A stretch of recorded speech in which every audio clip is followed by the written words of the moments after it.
No, para presentarles a Josep. Josep es arquitecto por la ETSAP de Barcelona, por la Escuela Superior de Arquitectura de Barcelona.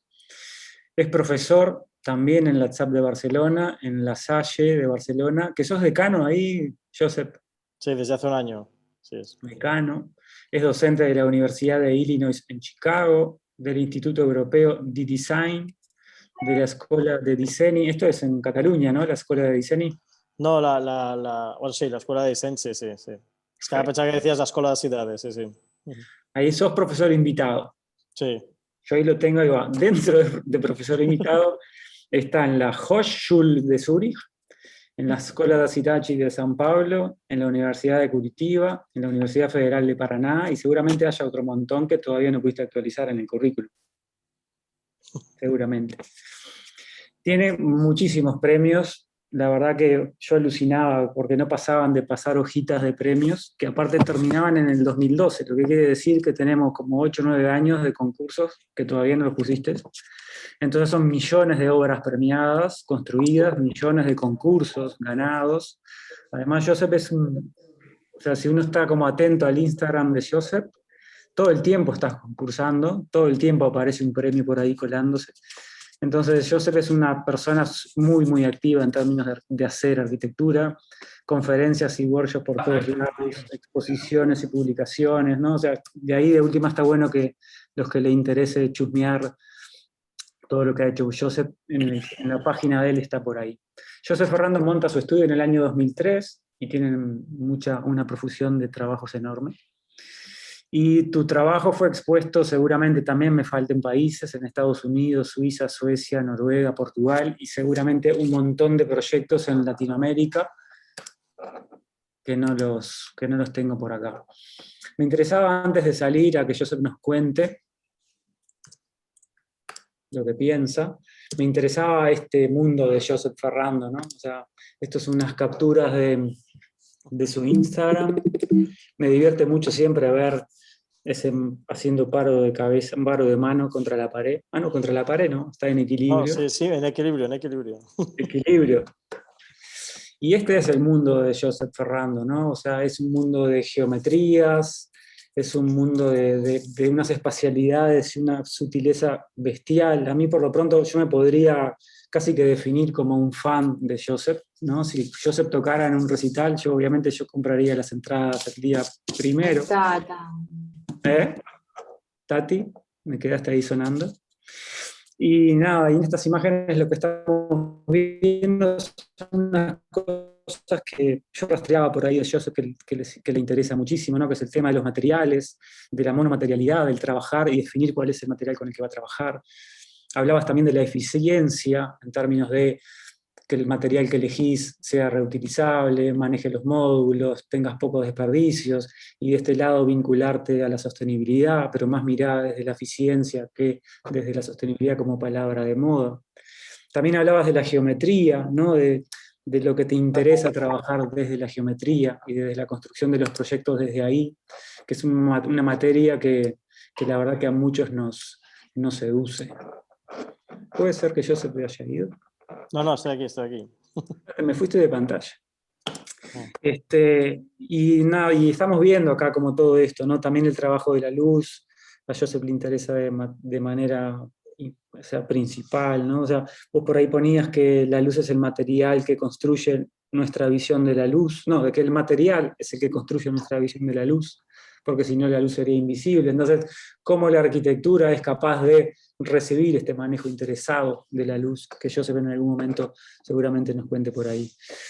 Para no alargarme yo y no estirarte tu presentación, me gustaba dejarles este mundo tuyo flotando por acá, maravilloso. O sea, reconozco que siempre estábamos como muy seducidos por las imágenes de los renders y después por las imágenes de la arquitectura construida y por este mundo mágico que construís con todo este discurso gráfico que aparece por todos lados, ¿no?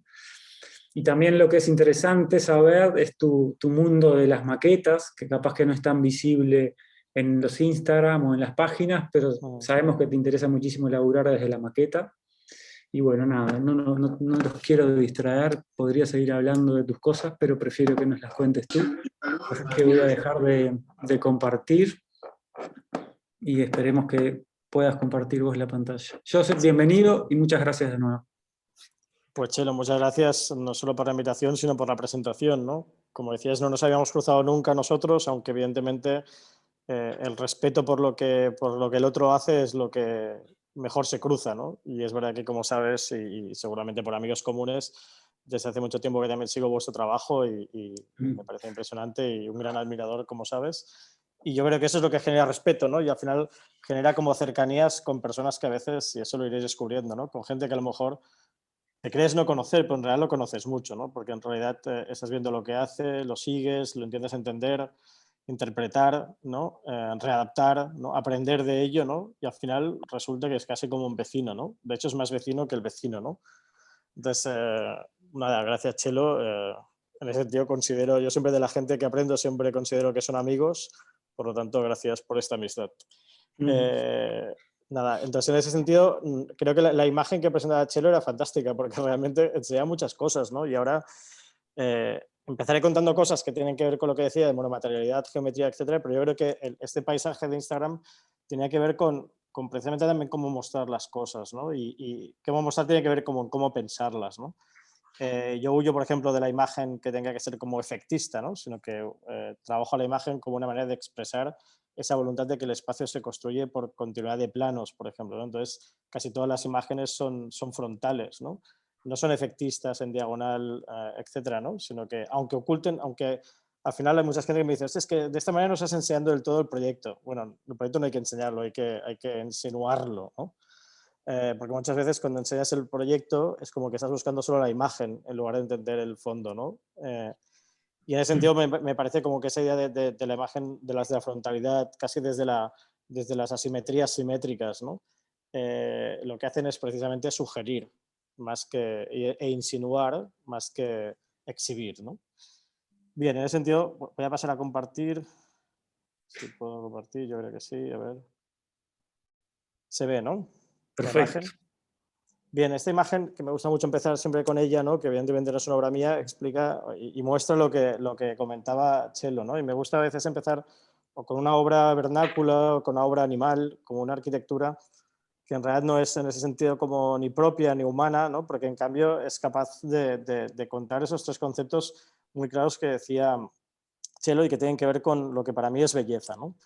De hecho, muchas veces pregunto, ¿no? En algunas conferencias presenciales, mucha gente le pregunto quién considera que este nido es bello y la mayoría de gente levanta la mano, ¿no? Pero la siguiente pregunta, que sería quién considera que el pájaro intentó hacer algo bello, nadie levanta la mano, ¿no? Entonces es curioso porque ese es el tipo de belleza que me interesa, ¿no? Que es una belleza objetiva, ¿no? Todo el mundo está considerando que es bello, pero todo el mundo sabe que no es queridamente o intencionadamente bello, ¿no? Entonces, sobre eso, el análisis de por qué es bello, para mí tiene que ver con esas tres palabras que antes citábamos, ¿no? La monomaterialidad, en el sentido que un trabajo desde la monomaterialidad lo que hace es entender el material como un socio perfecto, ¿no? Es capaz de darte una información, digamos que si en cambio usas el material como un material de terminación, de superficie, etcétera, no te lo da, simplemente acaba siendo una piel. En cambio, cuando trabajas con el material, con un solo material, sí que te fuerzas a entender su comportamiento, ¿no? Y a través de su comportamiento entender cómo puede ser esqueleto y habitante, ¿no? O superficie y alma al mismo tiempo, ¿no? O sea, piel y alma, pero también esqueleto y persona al mismo tiempo, ¿no? El segundo es la geometría, ¿no? Evidentemente, una vez conoces el material, sabes que estas pequeñas ramas son flexibles y por lo tanto aguantan a la flexión, pero también suficientemente rígidas como para no partir, ¿no? Entonces, un trabajo por geometría permite establecer este cilindro que se ensambla entre ellos y sin necesidad de clavos, tornillos, cola, etcétera, es capaz de ensamblarse y por lo tanto construir con el mínimo de recursos posibles un espacio. Por lo tanto, el cilindro es una consecuencia geométrica a las capacidades del material, no es una cuestión de gusto subjetivo, ¿no? Y el tercero, la eficiencia, ¿no? Evidentemente, de nuevo, estas ramas que se están utilizando se utilizan en la dimensión necesaria, ¿no? Se recogen esas ramas y se ensamblan y no se está perdiendo material, ¿no? Por eso me gusta también la palabra eficiencia por encima de la sostenibilidad, ¿no? Creo que la eficiencia está cargada de muchos más significados, ¿no? Y en ese sentido es como de recursos, y en eso hace referencia también a la idea de industrialización, etcétera, pero también hace referencia a la idea de economía circular, ¿no? En cómo esas ramas, una vez, digamos, esta vivienda pasa a ser obsoleta, caerá al suelo, se convertirá en compuesto orgánico del que nacerá otro árbol, etcétera, etcétera, ¿no? Entonces, esas tres palabras creo que definen como esta manera de trabajar, ¿no? Desde la monomaterialidad, desde la geometría y desde la eficiencia, y que en parte, ¿no? Y sin ser tan ejemplares como he tenido, ¿no? Intentaré ir explicando en algunos proyectos. Terminaré seguramente con el de Editela. Si veo que vamos mal de tiempo, iré directamente al de Editela. Me gustaba antes empezar con otros proyectos de otras escalas para entender un poco también cómo se trabaja este título, ¿no? Sistemas abiertos, que de hecho antes Chelo también utilizaba la palabra como este campus abierto, ¿no? Esta universidad abierta, ¿no?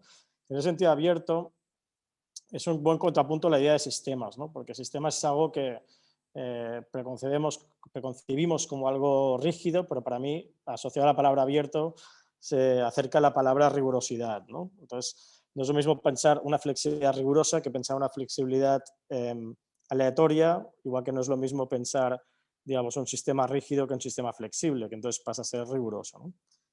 Entonces, en ese sentido, voy a empezar con, hablaré primero de dos instalaciones efímeras. Esta primera realizada con estudiantes, que hicimos en el año 2014.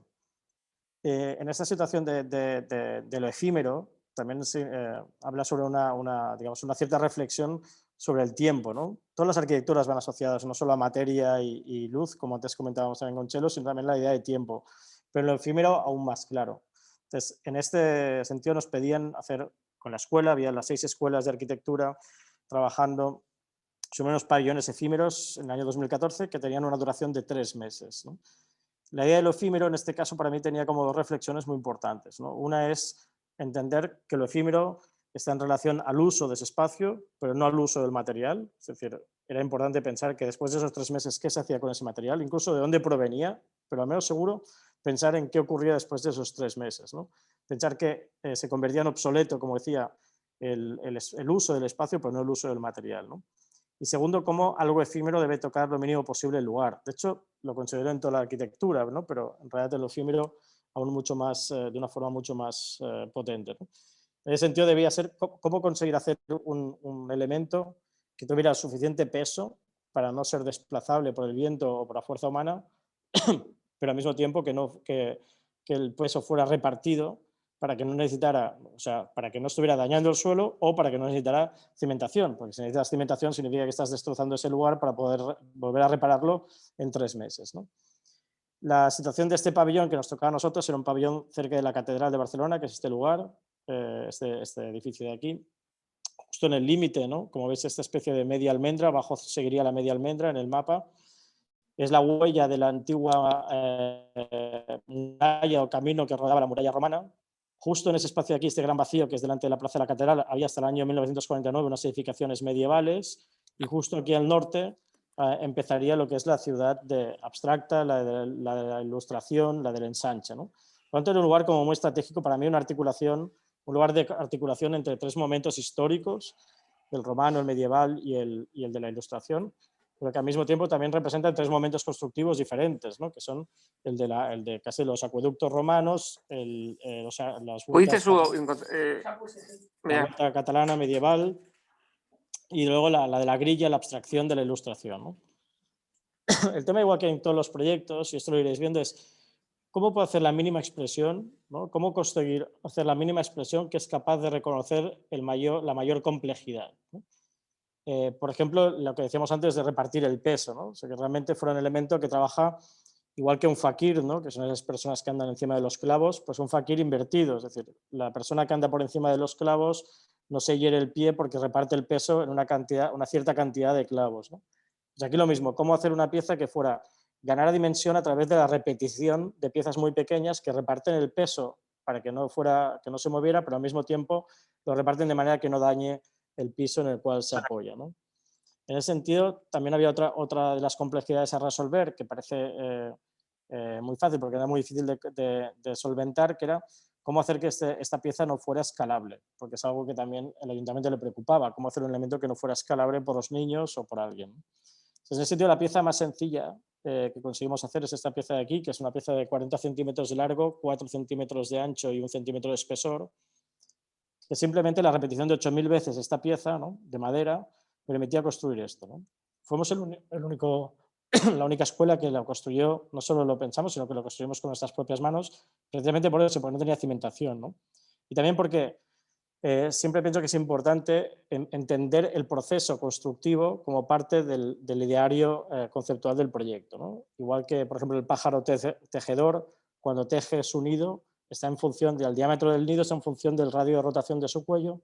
Pues en este caso, si lo queríamos construir con nuestras propias manos, era muy importante la dimensión de este elemento y su peso, ¿no? Por lo tanto, madera, ¿no?, que es ligera, y esta dimensión de 40 centímetros. Esos 40 centímetros, en su parte de medio subtraída la mitad de su espesor, medio centímetro, permitía que la misma pieza rotada a 90 grados construida de una línea a un plano, pero un tercio de subtracción de sus extremos hacía que la misma pieza colocada empezara a construir tridimensionalidad. Es decir, en una construcción tectónica es tan importante la pieza como la junta, ¿no? Y la junta es la que construye la tridimensionalidad, ¿no?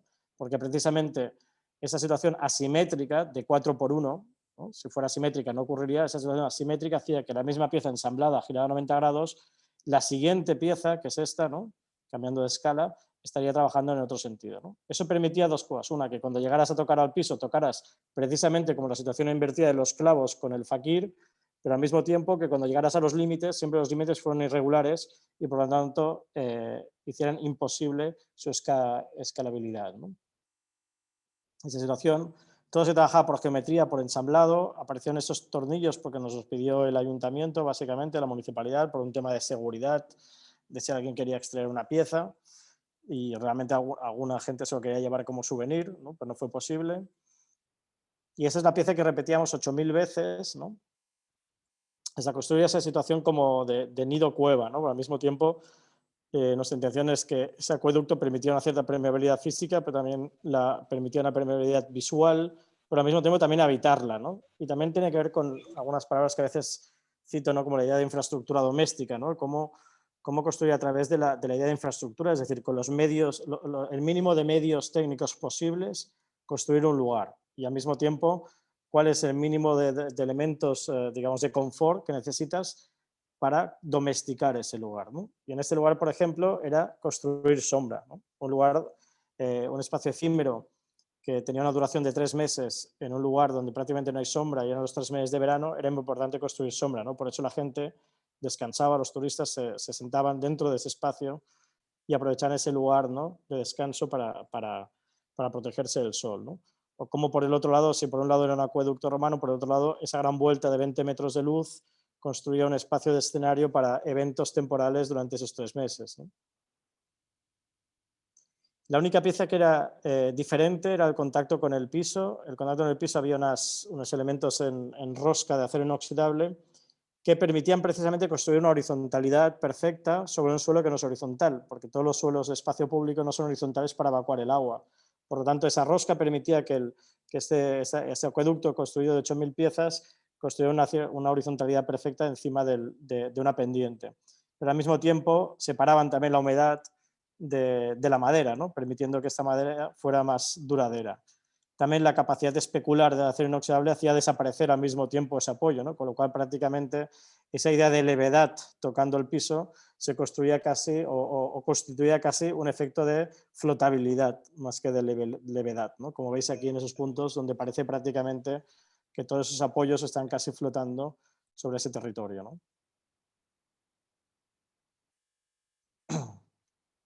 Un elemento para nosotros también importante era entender que en el espacio público, y hoy no contaré más instalaciones en espacio público, otras que hemos hecho en Buenos Aires, por ejemplo, etcétera, es importante entender como que la escala del lugar no está en relación a los adultos solo, sino también hacia los niños, ¿no? Ese acueducto de 4 puertas para los adultos se convertía en miles de puertas para los niños, ¿no?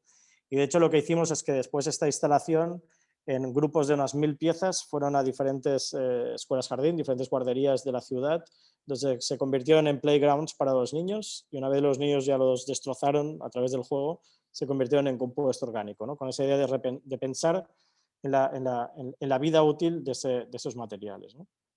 Precisamente la vida útil de esos materiales es lo que básicamente fundamenta como este proyecto, ¿no? Este proyecto es una construcción efímera para Construmat. Construmat es una feria que se organiza cada 2 años en Barcelona, es una de las ferias de construcción y arquitectura más importantes de Europa. Digamos, está compuesta como de diferentes stands, ¿no? Con esa idea, digamos, casi de pequeña ciudad, ¿no? Los stands son lugares donde cada uno tiene su material, su tipografía, sus colores y casi se convierte en una pequeña ciudad.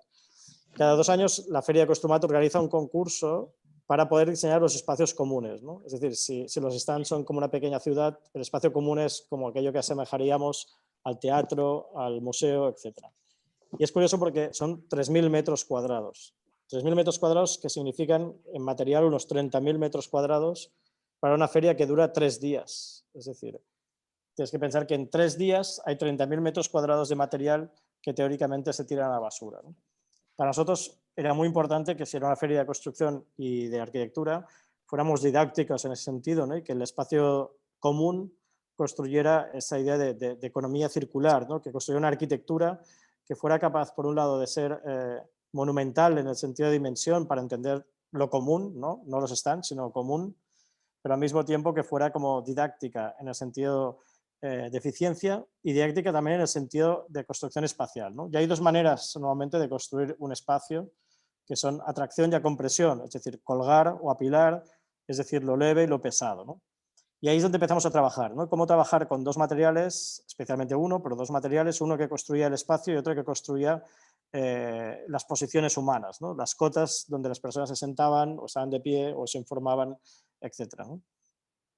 Y empezamos por esta, ¿no? Esta es la que construía lugar. De nuevo nos encontramos con el mismo dilema, no podíamos perforar en el piso, ¿no? Porque si perforamos en el piso, cada semana la feria cambia y por lo tanto hay que cambiar las configuraciones internas de la feria, por lo tanto no podías perforar, podías apoyar, ¿no?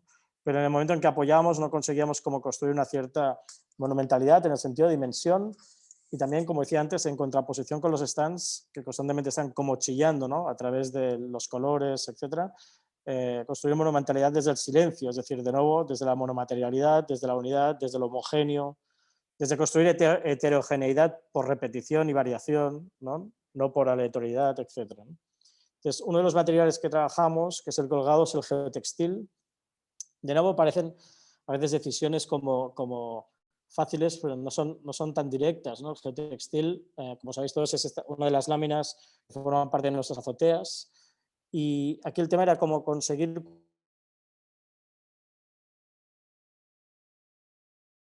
que su propia dimensión y peso construyera catenaria, es decir, construyera geometría que especificara el lugar y al mismo tiempo que no fuera tan denso que no permitiera ver a través, que no sugiriera qué ocurría en su interior, ¿no? En ese sentido, trabajamos con rollos de geotextil de 180 gramos el metro cuadrado y trabajamos optimizando, haciendo catenarias que optimizaban su dimensión de industria, ¿no? Que son los 2 metros de ancho, los rollos son de 2 metros de ancho por 200 de largo.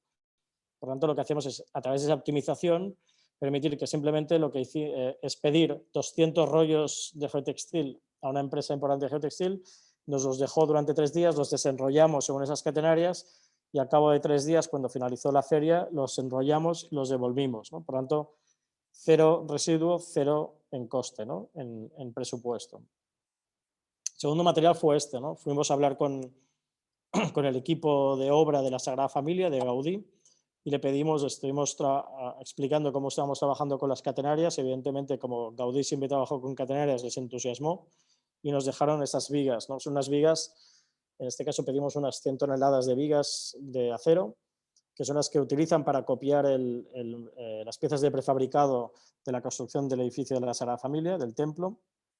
Nos las dejaron también durante 3 días. Por tanto, también de nuevo vino un camión grúa, el mismo camión grúa se convertía en lápiz y ejecutor al mismo tiempo y esas piezas al cabo de 3 días se devolvieron, de nuevo residuo 0 y budget 0, ¿no? Ese es uno de los espacios comunes, es el espacio que se llama Talks, que es el lugar donde se hacían las charlas. Pensar que ese es un espacio de 40 metros por 40 metros, o sea, estamos hablando de un edificio de 1.600 metros cuadrados, flotando, que se cuelga a 6 metros de altura, ¿no? Construyendo de nuevo esa idea de domesticidad, ¿no? Pensar que esto es un recinto ferial de 12 metros de altura, un lugar donde es muy difícil como atender a una charla, ¿no? Dentro de ese espacio, de esas dimensiones. Y construíamos como esta idea de de nuevo, de cueva-nido, ¿no? Es un nido en el sentido de que es una construcción textil y por repetición, no por excavación, pero al mismo tiempo el resultado interior es un resultado como de excavación, aunque sea hecho por repetición. Y la idea de aproximarse, cómo llegar a esos lugares, no a través de cruzar un plano, una puerta, sino a través de la construcción de un camino, de una aproximación, ¿no? Esos 12 metros de altura se dividían a la mitad, ¿no? Se partían a la mitad colgando este edificio colgante desde los 6 metros y aparecían esos dos caminos, esas doble entrada simétrica, como si fuera una planta paladiana, donde pasábamos de los 6 metros a los 2 metros, ¿no? Cuando estabas aquí fuera, prácticamente parecía que tú no pudieras entrar, ¿no? Y cuando llegas al punto central, girabas y entrabas en ese espacio donde se producían las conferencias, ¿no? Aquí era el espacio de meetings, donde habían como las reuniones entre arquitectos, constructores, emprendedores, etcétera. Y aquí el espacio de innovación, el future, que es el lugar donde se generan como los productos nuevos, ¿no? Se exhiben los productos nuevos.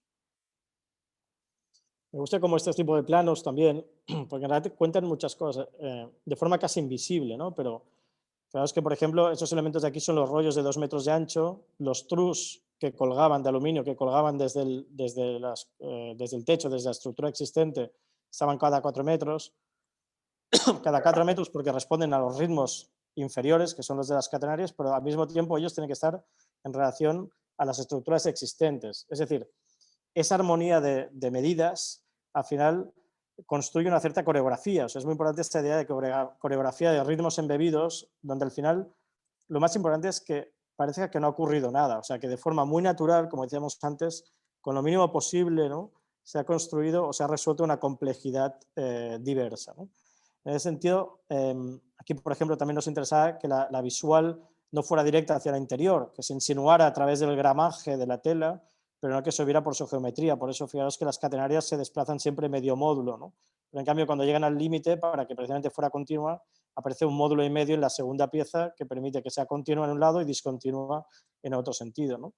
¿Y cuál es el ritmo de la catenaria? Está en función de la triangulación del trus, es decir, a través de la triangulación del trus pasábamos unos cables en el sentido transversal a los trus y de ahí se iban colgando y variando sus catenarias, ¿no? Por lo tanto, al final, todo está en relación con todo, ¿no? La medida de la catenaria no es, de nuevo, a partir de un gusto subjetivo, es decir, pues la catenaria estará cada 1 metro, ¿no? Sino que está en función de la geometría del material del que cuelga, ¿no?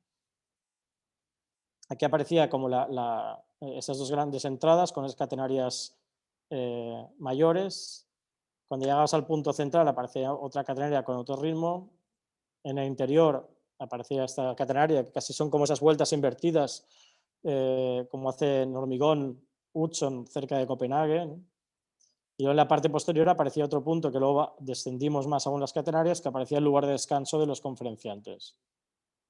Esas son las imágenes que presentábamos en concurso, ¿no? Con ese momento donde las catenarias cuelgan desde los 6 metros y se detienen a medio metro del suelo, con lo cual ese espacio de escasamente 2 metros de altura parece aún menor, porque claro, tiene 1,5 metros de tela solo colgando, ¿no? Por lo tanto, parece como imposible que vayas a entrar, pero nos permite precisamente esta idea de umbral, ¿no? No de puerta, sino de umbral, de pasar de 12 a 6 a 2, 1,5 o visualmente 1,5 y entrar, ¿no?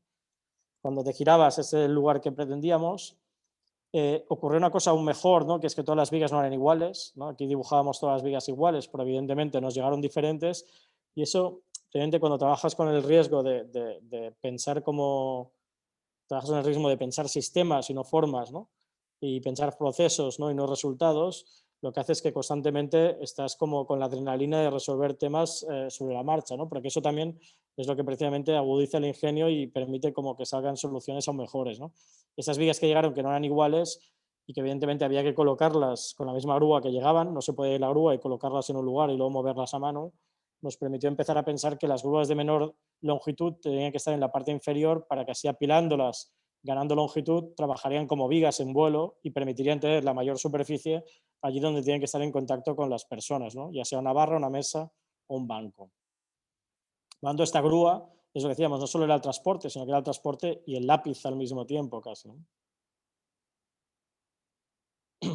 Esta es la construcción, por ejemplo, de los 40 metros por 40 metros.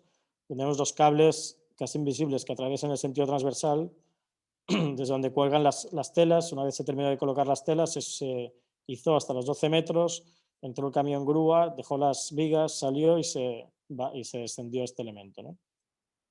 Entonces, en construcción,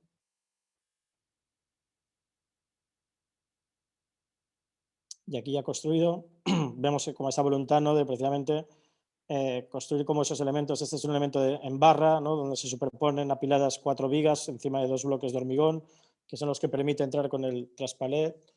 En la parte posterior hay 2 piezas más de estas, con lo cual construir un nivel de mesa, ¿no?, que está en relación con la persona que atiende a la información. De nuevo, son elementos que, digamos, con este material no pretenden tener forma de bancos o formas de mesas, sino que simplemente construir superficies, ¿no?, niveles de relación con las personas, ¿no? Esos elementos de madera son extraídos precisamente de pequeños trozos que tiraban los stands de al lado y que permitían precisamente separar esto con la dimensión necesaria para que un traspalés, aparte de la grúa, sea capaz como de construir una cierta perfección en su localización, ¿no?, en su situación. Aparece esta idea también que hay en muchos proyectos que contaré, la idea del laberinto, ¿no?, pero el laberinto un poco como ocurre en Barcelona con el ensanche, ¿no?, que es un laberinto no por caminos abiertos o cortados, sino precisamente por desorientación, por repetición, ¿no? Entonces aquí aparece la puerta principal, que es esa gran catenaria, pero al mismo tiempo aparecen múltiples puertas, ¿no?, donde las personas podían cruzar a través de esas catenarias, ¿no?, como el provocar y sugerir que si el material es ligero, también es un material que por lo tanto puedes tocar, ¿no?, y manipular el espacio. Cómo construir heterogeneidad de luz sin cambiar la luz, ¿no?, sin tener como la luz a diferentes distancias, o la luz con diferente intensidad, o la luz a diferentes alturas. Simplemente encima de esta superficie había una grilla constante, equidistante de iluminación, y simplemente la longitud de catenaria respecto a esa iluminación y su curva, digamos, su posición en planta y su longitud, construía heterogeneidad de luz en la parte inferior, ¿no? Por lo tanto, construir variación no significa construir diversidad, ¿no? Para construir diversidad no necesitas construir variación, ¿no? Luego, en esa idea de sistemas flexibles o sistemas abiertos, ¿no?, un tema que preocupaba era cómo conseguir digamos, que los auditorios siempre estuvieran llenas, o cada una de las charlas tuviera el máximo de personas posibles, ¿no? Yo lo que les planteaba es que no era una cuestión de publicidad o de que cada vez, o intentar que hubiera mucha gente, sino que el espacio siempre tuviera la dimensión que el número de gente requería, ¿no? Y yo les decía que si, por ejemplo, había un momento donde solo habían 2 bancos ocupados, ¿no?, simplemente lo que tenían que hacer es bajar, ¿no?, la tela, ¿no? Al bajar la tela, las otras se acumulaban y, por tanto, el auditorio estaba lleno, ¿no? Si venía más gente, simplemente tenías que tirar, ¿no?, de la última de las catenarias, se volvía a subir este elemento y, por tanto, el auditorio volvía a estar lleno, ¿no? Perdón. Creo que de nuevo esta idea refleja muy bien la idea de sistema flexible, ¿no?, donde constantemente el espacio está en mutación y no es importante que formalmente cambie, ¿no?, sino que el sistema es el que es constante y formalmente cambia, pero no tiene importancia, porque la importancia no es el diseño del resultado, ¿no?, sino que es el diseño de los resultados, ¿no?, es el diseño del proceso, digamos, donde el usuario está constantemente, digamos, en diálogo con ese sistema de juego, ¿no?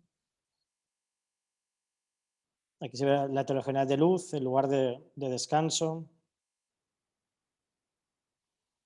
Después de 2 espacios efímeros, voy a hablar de 2 espacios domésticos, ¿no?, 2 proyectos en este caso, no realizados, y después ya pasaremos a los equipamientos, ¿no? En este caso es una vivienda que me encargaron para la promoción de 8 Cubo, en 8 Quebradas, en Chile, de Eduardo Godoy, donde se me pidió a ver si podíamos hacer una casa cerca de esas, digamos, 2 promociones, la número 3 y número 4 de 8 Cubo, donde la número 3 la están realizando los arquitectos japoneses como Ishigami, Fujimoto, bueno, Kazuyo Jima, etcétera, y la de chilenos, donde están Alejandro Aravena, Max Núñez, entre otros, ¿no?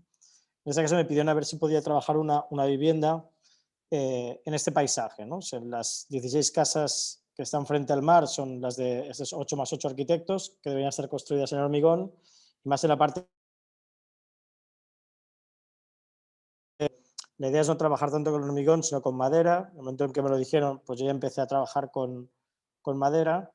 Pero aquí el reto era bastante importante, ¿no? Porque a la pregunta mía sobre para quién era la casa me dijeron que que no se sabía para quién, ¿no? Y en qué lugar tampoco se sabía dónde, ¿no? Por lo tanto, era cómo construir un lugar para nadie y para ningún lugar, ¿no? Que también podías responder, que es donde empecé a trabajar, es cómo hacer una casa para cualquier lugar y para cualquier persona, ¿no? Es decir, cómo hacer una casa que sugiere cómo habitar y que se dispone en el lugar en función en qué lugar ocupe, ¿no? Que esta casa es la casa 8+1, eh, porque es un cuadrado porque no tiene orientación, porque no está dispuesto en el territorio, como no está dispuesto no tiene direccionalidad, ¿no? Es una casa, de nuevo en ese sentido, una casa pompeyana, ¿no? donde precisamente se colocará en función de su orientación en el momento en que se disponga en qué lugar está, ¿no? Es una casa que se llama 8+1 porque tiene 8 cuadrados en el perímetro y un cuadrado en el centro, ¿no? O sea que son 9 cuadrados dentro de un cuadrado. El 1 que está en el centro será la cocina y es el lugar que es el único cuadrado que digamos que no es intercambiable, ¿no? Los demás son lugares indefinidos que pueden ser intercambiables a través de una infraestructura doméstica, que son esos rectángulos que ahora hablaré, y un espacio que es inmóvil, ¿no? Que es la cocina que está en el medio, ¿no? En ese sentido, como buscando la idea de hogar ancestral, ¿no? Esa idea de reunirse alrededor del fuego para calentarse o cocinar y convertir eso en el primer hogar, ¿no? En ese sentido, el 1 de 8+1 es el único que no está en el perímetro, pero es el único que no es intercambiable. Y entonces todo eso se trabaja también a través de esa grilla que cambia de tamaño en función de si es el espacio o si es el piso o la cubierta, es decir, el piso y la cubierta tienen un módulo de 1×1, los espacios tienen un módulo de 5×5, es decir, que cambia la dimensión de la grilla con esa idea de construir desde la multiescalaridad, no ir de lo pequeño a lo grande o de lo grande a lo pequeño, sino que al mismo tiempo se trabajan todas las escalas, ¿no? Y simplemente esos módulos de 3×1 lo que hacen es convertirse en la estructura, ¿no? Como esa grilla, ¿no? Que como he dicho cambia de escala, y esos 3×1 construyen esos rectángulos que al mismo tiempo son la estructura, en realidad son columnas, son pilares vacíos, ¿no? Para eso lo que hacía es atomizar los espacios de humedad, ¿no? Los espacios de los baños, ¿no? Si en lugar de que el baño sea una habitación con un inodoro, una ducha y un lavamanos, ¿no? Una bacha, se atomizaban y había el espacio de la bacha, el espacio de la ducha, el espacio del inodoro, ¿no? Pero en realidad lo único que hacía es como construir una especie de infraestructura húmeda y infraestructura de almacenaje. Es decir, cada uno de esos espacios de aquí, ¿no? Cada uno de esos espacios permitían o tenían puertas que permitían almacenar o puertas que permitían colocar un inodoro o una ducha y conectarse con el agua, ¿no? De manera que en la parte inferior teníamos debajo de esto como 4 grandes vigas de hormigón que lo que hacen es adaptarse a la topografía del suelo y aguantar esa grilla de madera encima, y encima aparecían 4 ejes de recolección de agua que llevaban el agua a esos puntos húmedos interiores, ¿no?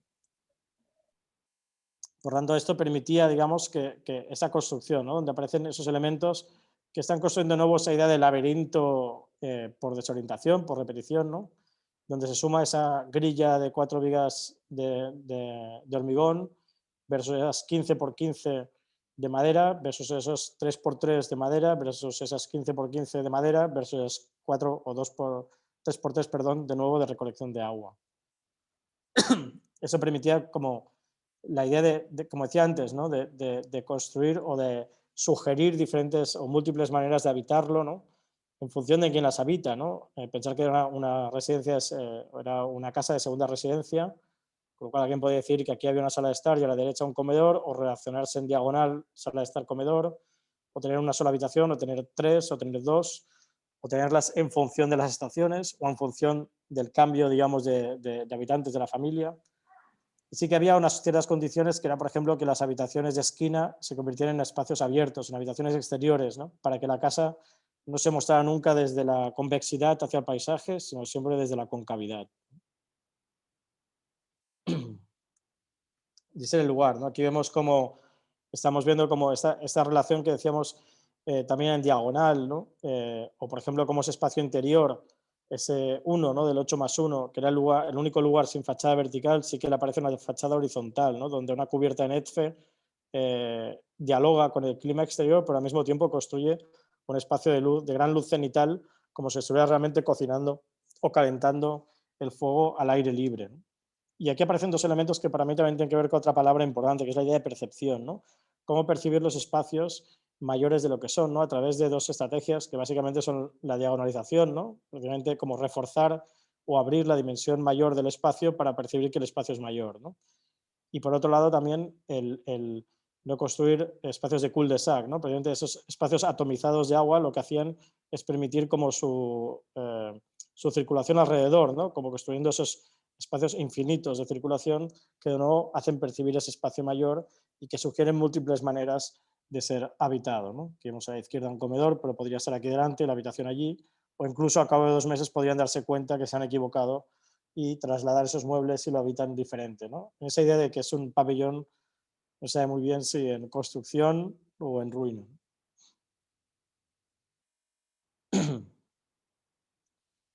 Eso trasladado como a otra escala, ¿no? Fue para un concurso en Ibiza, para unas 24 viviendas en Ibiza, en el que obtuvimos un segundo premio. Y en ese sentido también buscábamos como esta relación con la arquitectura mediterránea, ¿no? Una arquitectura normalmente como muy protegida hacia el clima, ¿no? Hacia el sol, ¿no? Donde realmente es muy importante como construir un espacio de gran inercia térmica, por eso se trabaja mucho con patios, ¿no? Y con paredes ligeramente perforadas, ¿no? Donde hay un control respecto a la luz muy adecuado, ¿no? Como vemos en las costas de España o de Italia o de Grecia, ¿no? Y es lo que empezamos a trabajar para esas 24 viviendas en un solar, en un lote cuadrado y con una planta cuadrada que ahora veremos cómo solventamos esas variaciones para atender a la orientación, ¿no? Como de nuevo esa planta, igual que veíamos, por ejemplo, en el anterior proyecto o como veíamos en el caso de la instalación efímera en Construmat, ¿no? Como desde una planta cuadrada se puede trabajar las asimetrías simétricas, ¿no? Y en ese sentido hacemos lo mismo, hacemos un cinturón de piedra local de la isla, ese cinturón alrededor del edificio, ¿no? Como vemos aquí, este espesor de aquí, se construía con sistemas asociados a la construcción en piedra, por lo tanto aparecían esas vueltas, ¿no? Que construyen como esos espacios, digamos, de terraza y habitaciones que veremos más adelante. Y en el interior se construía toda una construcción en seco, es decir, mientras se estaba haciendo esa construcción en húmedo en el perímetro del edificio, algo que también ocurrirá en el edificio de Itela, en el interior se estaba construyendo en seco en taller para luego, una vez el húmedo está consolidado, llegar y ensamblar, montar y ensamblar la parte que está en taller, ¿no? Por lo tanto, se optimiza el tiempo también de construcción, ¿no? Que también es un momento digamos, de mucho dispendio de CO2, etcétera, para precisamente trabajar de una forma colaborativa en ambos lados, ¿no? Aquí hemos el emplazamiento, como decía, es un emplazamiento cuadrado y por lo tanto aparecía como esta implantación o esta planta cuadrada, ¿no? Planta cuadrada que empieza a tener como sus asimetrías, como veis, ¿no? Es decir, hay este cinturón alrededor donde aparece la construcción en piedra, ese interior que vemos aquí a la derecha, que trabaja también de forma espiralada, ¿no? Con construcción en madera, pero en cambio unas vueltas que son unidireccionales en la cubierta, ¿no? Esas vueltas unidireccionales en cubierta lo que hacen es estar en la dirección, digamos, prioritaria del viento, ¿no? Por lo tanto, lo que están haciendo es construir unos túneles de viento que refrescan la cubierta, ¿no? Si estábamos hablando antes que el sol es uno de los, digamos, de los elementos que tienes que protegerte en el Mediterráneo, evidentemente la fachada más expuesta es la cubierta, la azotea. Por lo tanto, era muy importante construir esa especie de azoteas ventiladas, reforzadas con esa especie de medio túneles, ¿no? Que lo que hacen es reforzar la continuidad del viento y refrescar su cubierta, ¿no? Su azotea, ¿no? Y luego veréis que eso estaba colocado, igual que le ocurre en el ensanche, en diagonal, es decir, el sur estaba aquí a la izquierda, a la diagonal izquierda inferior, y el norte estaba en la diagonal superior derecha, ¿no? Por lo tanto, el mayor número de sol lo teníamos desde el sur. Para protegernos del sur, construíamos esas terrazas que veis aquí, las 4 terrazas, y aquí unos patios que permiten la ventilación cruzada, mientras que a norte, que es vuestro sur, ¿no? Lo que hacíamos es hacer desaparecer esas terrazas porque no necesitamos la profundidad de fachada porque estábamos a norte, y en cambio lo que sí que necesitamos es el sol de sur, ¿no? Por lo tanto, lo que hacíamos es la ocupación que había intermedia aquí en este anillo de comedores pasaba a fachada, ocupando esos espacios que en el sur ocupan las terrazas, para precisamente aumentar en los espacios de patio para poder captar la luz de sur y trabajar como si fueran un sistema de invernaderos, ¿no? Por lo tanto, de nuevo, a través de la diagonal este-oeste se producía esta asimetría simétrica, ¿no? Esta es la situación, ¿no? Donde aparece como este anillo de piedra, de construcción casi vernácula, ¿no? A través de la construcción en vueltas y el apilamiento de piedras, mientras que hay el sistema industrializado que se hace en taller, que viene aquí y se ensambla en el interior, ¿no? Esta era la planta baja, que era una planta de parking, y por lo tanto permitía como la ventilación a través de ese patio central, donde aparecía la escalera que de forma espiralada iba izándose por el edificio. Y aquí vemos ligeros cambios que van apareciendo en cada una de las plantas. Ves como en las partes nortes los patios son de mayor dimensión y en cambio las partes sur son de menor dimensión, pero aparecen las terrazas. Habían 12 viviendas que tenían que tener una habitación menos, por lo tanto, en las plantas superiores, de aquí, lo que hacíamos es que las terrazas de la planta inferior tenían doble altura y, por lo tanto, la terraza de las plantas superiores se desplazaba a un lado y ocupaba el espacio de un dormitorio. Por lo tanto, con la misma planta, de nuevo, no había solo variaciones en diagonal, sino variaciones en sección, para que la misma planta fuera capaz de recibir la mayor diversidad posible, ¿no? A través de nuevo, esa idea de sistema abierto. Si vemos la planta en mayor escala, ¿no? Vemos que aparece la circulación espiralada en vertical, aparece como este lugar de circulación, ¿no? De pasarela, que lo que va haciendo también es que se dilata para generar esos espacios de entrada. Los espacios de agua de los baños e instalaciones se situaban en este anillo, de manera que se podrían registrar desde el espacio colectivo. Luego aparecía el anillo de salas de estar, comedor en sur y solo salas de estar en norte, y en cambio dormitorios y terrazas a sur, dormitorios y comedores a norte. Y ese es el sistema, de manera que en realidad el patio era mayor en el norte para recibir la luz de sur, trabajaba en el sistema de invernadero que permitiera captar la luz y guardarla en invierno, mientras que se abría en verano y se ventilaba ese espacio interior, ¿no? Desde fuera era un sistema muy cerrado, muy de caparazón, ¿no? Muy mediterráneo en ese sentido, mientras que en el interior se convertía en ese lugar más de oasis, ¿no? Como de ya protegido, ¿no? Y que hay todo un trabajo sobre la idea de refrescar el aire a través del contacto con la vegetación y con el agua, etc. La construcción en piedra. Y una de las unidades, ¿no? Con más detalle vemos aquí cómo precisamente aquí aparece la sala de estar comedor, el comedor cerca del patio, la sala de estar cerca de la terraza, los dos dormitorios a ambos extremos para evitar corredores, para evitar pasillos. Y lo que ocurriría aquí es que precisamente lo que antes decía, ¿no? Si en el lado costado norte, este comedor pasaría a estar en la situación de este dormitorio, perdón, pasaría a estar en la situación de esta terraza, y entonces se aumentaría la dimensión del patio, ¿no? O en las plantas superiores, esta terraza tiene doble altura y una de esas habitaciones se convertiría en terraza, ¿no? Por lo tanto, de nuevo, establecer esas reglas de juego que permiten la variación necesaria sin tener que estar constantemente cambiando, pero tampoco lo opuesto, que es repetir simplemente e imponer la repetición. Serán proyectos de vivienda, de 24 viviendas sociales en Ibiza. Y pasando a Ditela, en realidad no estamos como hablando de cosas muy diferentes, ¿no? Esta es la fachada del edificio de Ditela, un edificio de 60 metros de longitud por 20 metros de ancho que se soporta sobre 4 columnas en cada lado, o sea, 8 columnas, y que básicamente esta pieza lo que hace es completar un campus que tiene a su derecha, luego veis más adelante, un edificio existente que era la antigua sede de agua sanitaria, un edificio, digamos, de infraestructura de gran escala, y a la izquierda un edificio en U, unos galpones bajitos, que también tenían como esta componente industrial, ¿no? Ambos con un fuerte carácter, tanto el edificio de la antigua sede de aguas sanitarias como los galpones, con una fuerza como de personalidad estructural muy importante. Perdón.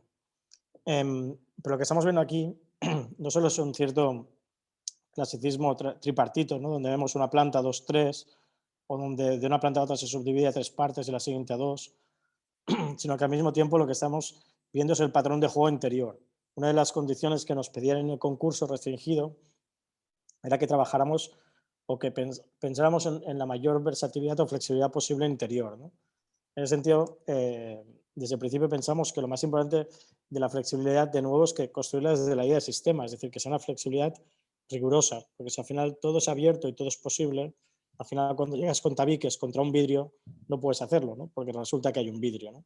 Por lo tanto, este es el patrón de juego de una posible subdivisión interior, donde la planta inferior corresponde a esos lugares comunes de mayor escala, como la entrada, un restaurante, cafetería, etcétera, Las dos plantas siguientes, ¿no? Si aquí eran 15,60 metros la luz, aquí es 5,20. 5,20 corresponde al mínimo espacio o la mínima dimensión de aula, una aula para tutorías, etcétera, y que se va subdividiendo y puedes agarrar 2 módulos, 3 módulos, etcétera. Y la siguiente se vuelve a subdividir donde el módulo mínimo es 2,60, que es el módulo mínimo o para una oficina individual. De manera que las dos plantas siguientes, ¿no? la tercera y cuarta, se convertían en espacios de oficinas, y la última, que es la azotea, se subdivide porque justo es el momento donde de repente te conectas con esa escala, digamos, muy americana, que es una escala de paisaje urbana inabastable o muy difícil de domesticar, ¿no? Entonces el edificio en planta intenta recintar, ¿no? Como construyendo un horizonte cercano. Cuando estamos en la azotea, lo que precisamente quiere divisar es ese horizonte lejano, ¿no? Un horizonte lejano domesticado a través de la subdivisión, ¿no? De esos elementos cada 2,60 metros, lo que hace es como diapositivar, ¿no? Como construir una especie de slides, ¿no? Sobre ese paisaje donde uno es capaz de reconocer su dimensión al mismo tiempo que domesticarla. Todo esto lo que hace es subdividirse cada una de sus partes, ¿no? Con unas ventanas, de manera que en realidad el edificio se resuelve prácticamente a través de la repetición de 600 ventanas iguales. Lo que decíamos, el patrón, ¿no? El patrón se construye in situ, es una construcción en hormigón, ¿no? Mientras que en cambio la fachada, igual que hacía Jean Prouvé, digamos, aquí no inventamos nada, lo que hace es industrializarse, ¿no? Se activaron 3 industrias de la periferia de Buenos Aires, en este caso en Quilmes, la que tallaba las piezas de chapa de aluminio, la que pintaba y la que ensamblaba, y esas, digamos, trabajaban como una especie de cadena de montaje, donde una vez estuvo fraguado todo el hormigón, llegaron como esas piezas y se ensamblaban como si fueran unas piezas de carrocería de auto, ¿no? En dos partes, una exterior de aluminio y una interior de aluminio y madera, ¿no?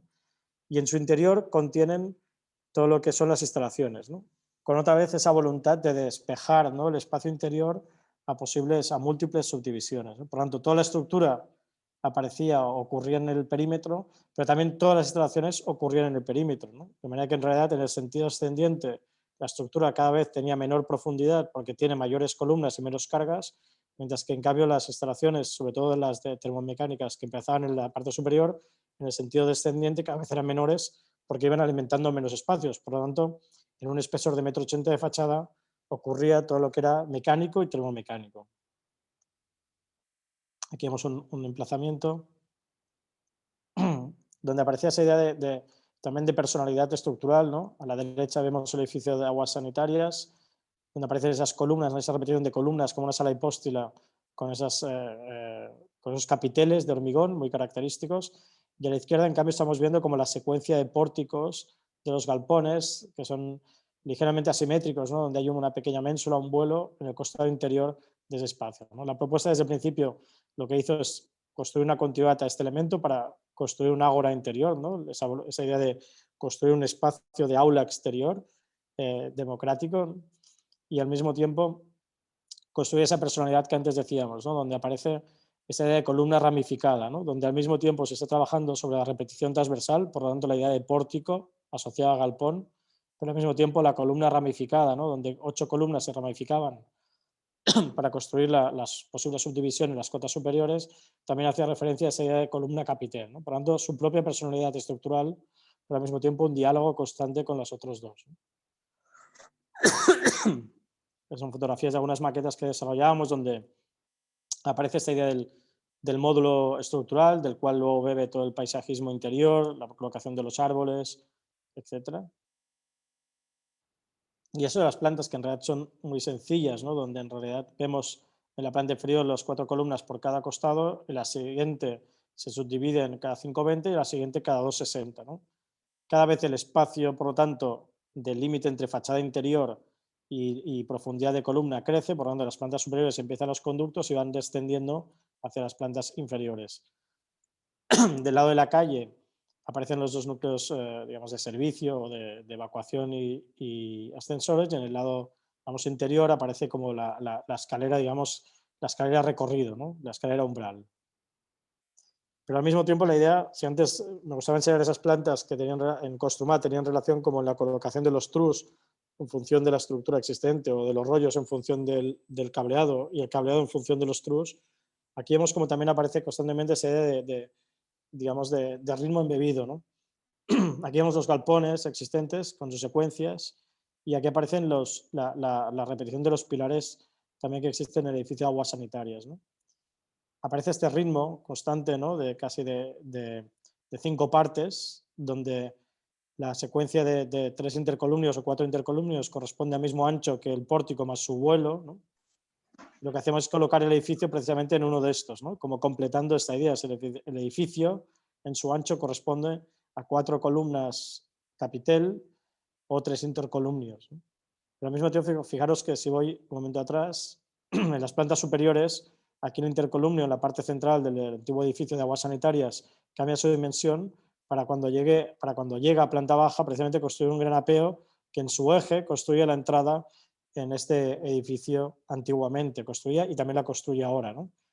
Precisamente esta es la luz del edificio, los 15,60 metros, no solo corresponde de nuevo a esa idea de que subdividiendo a 3 y luego a 2, de 2,60, que es un módulo, digamos, de oficina individual, sino que no solo está atendiendo a su interior, como antes decíamos con los trus, no solo atiende a aquello que pende de él, que son las telas, sino que al mismo tiempo este 15,60 corresponde también al apeo de lo existente, ¿no? Por lo tanto, ese edificio se convierte al mismo tiempo, igual que este construye una puerta con la avenida Figueroa Alcorta, ese edificio tiende, ¿no?, a tender puertas hacia la calle Sáenz Valiente, ¿no? Una puerta hacia la cafetería, una puerta hacia la entrada, etcétera, ¿no? A través de repetir esa modulación que, como decía antes, ¿no?, corresponde al ritmo interior, pero también al ritmo exterior, ¿no? Esa es la situación, como veíamos, con los pórticos transversales, los 8 columnas más las 2 de los testeros, 10, se subdivide a 5,20, se subdivide a 2,60.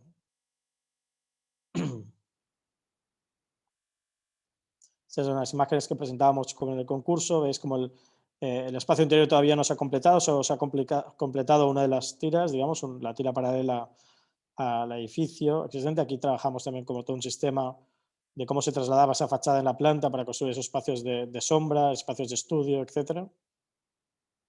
Y aquí aparece, pues sí, un tema que para mí también es importante, que es la relación también, no solo desde el punto de vista estructural, sino de masa, ¿no?, de dimensión, entre los dos edificios existentes, ¿no? Vemos como el edificio en masa, aquí porque lo estamos viendo frontalmente, pero cuando lo vemos lateralmente se solapan, ¿no?, o se solidifica la visual a través de la repetición de la profundidad de la estructura y por lo tanto se asemeja, mirando desde la izquierda hacia la derecha, se asemeja a la opacidad y masividad del edificio de Sáenz Valiente. Pero al mismo tiempo veis como la planta baja se eleva, dando continuidad al vacío que generan los vuelos de los galpones, ¿no? Por lo tanto, en realidad, en vacío, ¿no?, la recoba existente en el edificio existente, en el edificio nuevo, da continuidad a la sombra de los vuelos de los galpones existentes. Por lo tanto, el vacío se relaciona con la izquierda, el lleno con la derecha, ¿no? Aquí vamos viendo la continuidad de esos elementos, ¿no? Vemos como el edificio se separa, ¿no?, genera una junta con el edificio existente, igual que lo hacen los galpones, y otra junta con el edificio de los galpones. Esa doble junta, una que genera un patio inglés que ya existe respecto al edificio Sáenz Valiente, ¿no? Un patio inglés que lo que hace es que el edificio Sáenz Valiente es un edificio como hundido una planta hacia el terreno, mientras que en cambio el otro lo que hace es elevarse una planta, ¿no? Por lo tanto, de nuevo ese diálogo, ¿no?, entre ambos, uno que se hunde una planta y otro que se eleva una planta, ¿no?, que es lo que vemos aquí, ¿no? Este se soterra una planta y el otro, en cambio, se levanta una planta. Justo al mismo tiempo, no solo dialogando con este, sino dando continuidad a los galpones en la parte inferior, dando continuidad a lo que decíamos aquí, ¿no? El vuelo se repite por recoba. Evidentemente no se está generando un vuelo, pero sí que se retrasa la planta inferior, la de los restaurantes, la cafetería y la entrada, para precisamente invitar, ¿no?, a esta idea de circunvalar, ¿no?, de construir un claustro académico. Aquí vemos cómo se retrasa y se construye esa dimensión que corresponde con el vuelo. Y aquí vemos la máxima dimensión de las columnas, ¿no?, donde tiene la máxima dimensión, porque precisamente esta es la dimensión que ocupará toda la fachada de aquí hacia arriba, ¿no? Aquí vemos este espacio donde la fachada ligeramente se va avanzando hacia adelante porque la profundidad de la columna se reduce por ramificación y por ausencia de cargas, y al mismo tiempo donde la termomecánica hace justo lo contrario, ¿no? Por lo tanto, la superficie, el plano exterior y el plano interior se mantienen, pero aparece esta diagonal en Z interior donde dialogan lo que decíamos, la termomecánica y la electricidad también, las instalaciones, con la mecánica, ¿no? Todo esto se hace, insisto, in situ, mientras que todos los espacios, esta especie de mueble de instalaciones, mueble fachada, se hace en taller. Al mismo tiempo, eso genera una profundidad imprescindible, porque este bloque, este prisma está colocado en el sentido norte-sur, por lo tanto, estas eran las fachadas. Las fachadas largas son la este y oeste, y por lo tanto, esas lamas, digamos, que generan esa profundidad, esos parasoles, permitían en vertical construir esa protección, ¿no? Por lo tanto, esa idea de tripartito, que al mismo tiempo le da ese orden también clásico académico, ¿no? Y esas 600 ventanas repetidas, ¿no? Antes veíamos 8.000 veces repetida un módulo de madera, ¿no? Para construir una instalación. En este caso, cómo no es necesario cambiar muchas ventanas en un edificio, ¿no? Porque al final la repetición convierte la ventana no en un hueco, sino en una textura. Aquí siempre la repetición se produce desde la simetría hacia los extremos, izquierda a derecha, de manera que siempre a los extremos aparece una junta de sombra entre el material de acero y el material de hormigón, que permite ser el paso por un costado de las instalaciones eléctricas, por otro costado de las instalaciones de termomecánica.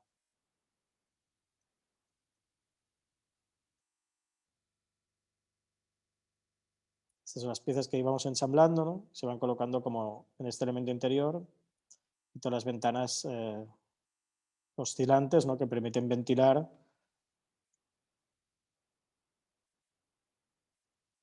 Me aparecen aquí como tres materiales básicamente en el proyecto, ¿no? Un material principal, que es el hormigón, ¿no? Que es el que se construye, como decíamos, in situ, que habla sobre la idea de compresión. De nuevo, esto es una universidad, y en este caso es una universidad que tiene una escuela de arquitectura, por lo tanto también para mí era importante la idea de docencia, ¿no? De cómo ser capaz desde la didáctica, igual que antes contaba lo de Construmat, contar cosas aquí, ¿no? Por lo tanto, para mí era importante que no hubiera cielos rasos, que no se escondiera nada, que todo fuera capaz de explicarse desde el edificio, ¿no? Desde clases de estructura, instalaciones, etcétera, pero también desde la espacialidad, ¿no? Por lo tanto, el hormigón es lo único que toca al piso. Veréis que la escalera que está aquí detrás está flotando, ¿no? Porque precisamente la idea es que el hormigón trabaja con presión y es el que aguanta el edificio, el espacio, mientras que en cambio el acero lo que hace siempre es apoyarse, que son los puentes que conectan ambos edificios, o ensamblarse, como es la fachada, o colgarse, como es la escalera,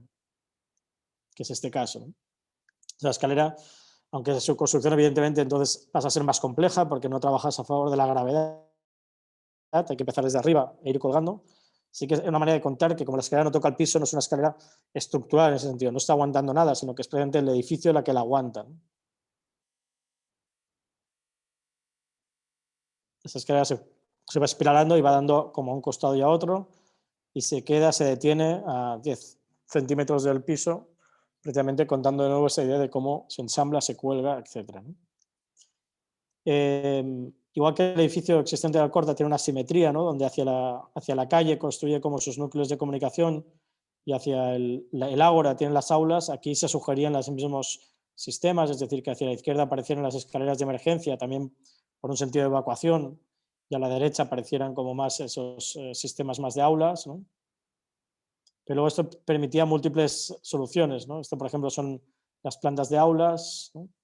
O, por ejemplo, estas son las plantas de oficinas, ¿no? Donde podría haber doble pasillo con espacios comunes en el centro y doble pasillo de oficinas, o oficinas solo a un costado, o todo abierto. O sea, había multiplicidad, digamos, porque de nuevo había esa idea de dónde concentrar las instalaciones, dónde construir una infraestructura de instalaciones y estructural que permitiera ese juego interior, ¿no? Donde, esto por ejemplo es una planta de aulas, donde como decía antes, de nuevo hay toda esta idea de ritmos embebidos, donde cada una de las partes digamos,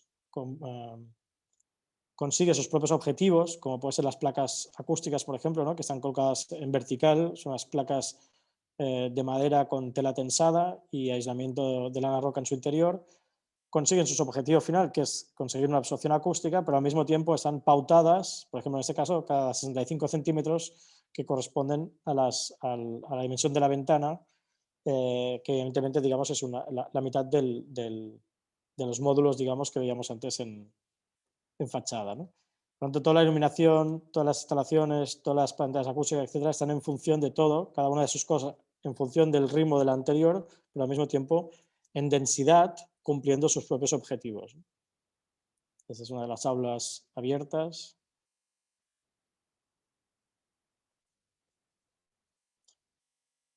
Y finalmente, cuando llegamos a la cubierta, bueno, pues acontece esto, ¿no? Donde tenemos realmente esta mirada que decíamos antes, ¿no?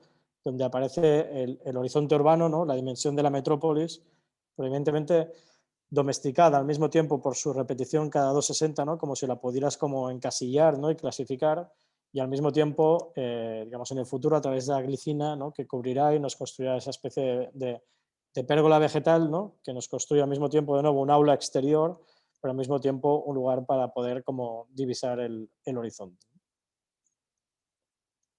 Yo creo, Chelo, que si queréis lo podemos dejar aquí, si no cuento uno más, si no lo dejamos aquí y así da tiempo para preguntas. Uno más, Joseph, uno más. Dale, venga. Voy uno rápido y aparte ese es un proyecto que me gusta contar porque me hace mucha ilusión, pero al mismo tiempo pena porque no se va a realizar. Es un proyecto donde terminamos el proyecto ejecutivo como unos meses antes de la pandemia y luego por temas de, no solo pandemia, sino también políticos, no se va a realizar, ¿no? Y donde se unan de nuevo todos estos temas de material, geometría, eficiencia, etc. Es un proyecto en Río de Janeiro, justo bajo el Pau de Açúcar. Ese es el Pau de Açúcar, como todos conocéis. Aquí vemos el teleférico. Y en este lugar de aquí, que es la playa de Urca, ¿no? Es el barrio de Urca, que es uno de los más seguros de Río de Janeiro, porque tiene al final una base militar y porque es un cul-de-sac de nuevo, un lugar sin circulación continua. Y aquí me pidieron una escuela de diseño, que es el IED, reformar el antiguo casino de Urca. El casino de Urca, veis aquí en sección, ¿no? Es un lugar que se situaba bajo la base del morro previo al Pau de Açúcar.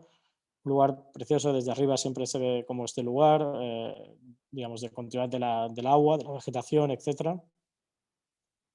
Que en los años 20 era este lugar, ¿no? Empezó siendo un balneario, también precioso, abocado con ese balcón. La parte de delante ya se reformó más tarde y luego lo había reformado también el IED. Me pidieron reformar la parte de atrás.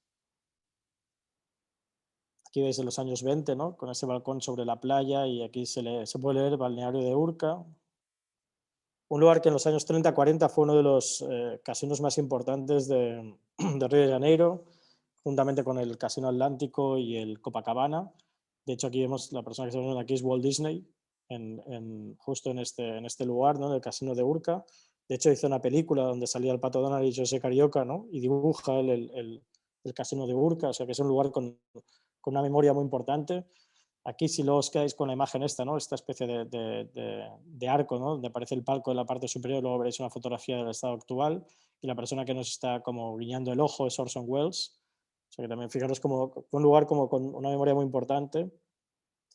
Luego más adelante después cuando convirtieron en ilegal el juego en Brasil, entonces se convirtió en una sede de una televisión, luego cayó como medio en ruina y más adelante empezó prácticamente en los años 2000 una demolición que se quedó a medias por falta de recursos económicos, pero que precisamente abrió como otra capacidad, otra manera de ver cómo es el lugar, ¿no? Un lugar que durante la época de balneario, casino y televisión era un lugar como muy fragmentado, opaco, como muy poco transparente hacia la naturaleza y entre los espacios. De repente, debido a la demolición, se convirtió en un lugar, ¿no? Donde aparecían visuales que nunca habían existido antes, ¿no? Donde aparecía una ventana hacia los árboles, una ventana que miraba a un espacio que se convertía en ventana del otro, un lugar que a través de un agujero que no sabemos dónde está, se convierte en un reloj de sol, otro hueco que de repente descubría una escalera como que no se sabe dónde va, ¿no? Que sugiere muchas cosas porque no se sabe muy bien dónde va, casi escheriana, casi. Esas ventanas, como decíamos antes, al morro, que no existían, ¿no? En ese espacio, o una escalera que se convertía en lucernario, o ese arco que antes veíamos, ¿no? En el caso de Orson Welles, ¿no? Ese arco del palco, ¿no? Y ahí es donde empezamos a trabajar, ¿no? De hecho, básicamente lo que convencimos al ayuntamiento, y por eso es una lástima que no se realice, porque ya estaba el ayuntamiento convencido y todo, y el cliente es en cómo construir, o sea, cómo entender que ese lugar, ¿no? Igual que ocurre en esas esculturas de Gordon Mataclar, ¿no? Donde de repente cuatro espacios que no se veían, construye 4 ventanas y de repente son un espacio, pero siguen siendo 4, porque no son una puerta, son 4 ventanas, ¿no? De hecho, aquí aparecen 4 espacios más uno, que es el todo, más otro, que es el lugar de las ventanas, ¿no? O sea, de repente ha construido 2 lugares más, ¿no? El de las 4 juntas y el de las 4 ventanas juntos, ¿no? Y me parecía como increíble, y yo defendía esto como que también el momento de demolición es un elemento como de goma, de borrar, ¿no? Y que eso también era un momento como histórico, y que lo más importante de ese lugar no era como evitar la ruina, sino habitar la ruina, ¿no? Y que por lo tanto era muy importante como fijar el tiempo, ¿no? Hacer lo mínimo posible para poder habitar ese lugar, ¿no? Y la otra que les proponía, aparte porque son lugares, digamos, donde fácilmente el espacio es colonizado por la naturaleza y ya está, ¿no? De hecho, lo que hacíamos o lo que proponíamos es que la entrada principal que se hacía lateralmente en el futuro, básicamente había una estructura de andamio que hiciera como este ejemplo, ¿no? Construir una especie de fachada vegetal, ¿no? O sea que lo único que pretendíamos es hacer qué es lo mínimo posible para poder habitar la ruina y construirlo con los mínimos elementos posibles que permitieran que tanto la naturaleza como el usuario colonizaran esas estructuras, ¿no? Y lo que hicimos es decir, podríamos trabajar igual que hacía Lina Bobardi, ¿no? En el teatro oficina, ¿no? Es cómo podemos hacer, que no lo hacían, digamos, utilizaba ese material, pero no lo hacía con exactitud, ¿no? Pero nuestra idea era cómo usar el mínimo de materiales posibles para consolidar la ruina y que esos materiales se quedaran allí para habitarla al mismo tiempo. Es decir, que ninguno de los materiales usados para la construcción y consolidación de la ruina se fueran de esa obra, sino que se convirtieran en una obra permanentemente efímera, ¿no? De manera que planteamos que incluso todas esas estructuras de andamios, ¿no? O de estructuras generales, por ejemplo, podrían ocupar la cubierta y construir ese espacio mucho más permeable, como un aula totalmente abierta y permanente en constante contacto con la naturaleza, colonizada por la propia naturaleza en su exterior, pero también colonizada en su interior por esos estudiantes del IED, que son estudiantes de diseño gráfico, producto, moda, etcétera, ¿no? O cómo planteamos, ¿no? Que, por ejemplo, ese espacio también de una forma como mutante, ¿no? A través de simplemente unas cortinas o unos andamios, se pudiera convertir como en el lugar donde se organizaban los desfiles de moda de final de curso de los estudiantes de moda, ¿no? O cómo, por ejemplo, para consolidar esos elementos estructurales, ¿no? Donde decíamos que era necesario alguna de esas vigas, ¿no? Consolidarlas haciendo una especie de, a veces, de apeos o de muletas, ¿no? De vigas. Probablemente necesitaríamos como unas superficies de nuevo de andamios, ¿no? Que permitieran consolidar esto y que luego esas piezas de andamios se quedaran en ese lugar, ¿no? Y se convirtieran en circulaciones, en espacios expositivos, pero incluso que después también el usuario, es decir, los estudiantes, pudieran entender que esto quizá podría ser un proyecto de final de curso. Es decir, que podría ser que cada año los alumnos, cuando terminaran el curso, diseñaran el espacio para los del año que viene, ¿no? De manera que en realidad esos elementos que habían servido para consolidar y habitar la ruina son los que se quedaban allí para constantemente rehabitarla cada año a través de que el usuario define, a través de sugerir desde el arquitecto, el espacio. Gracias.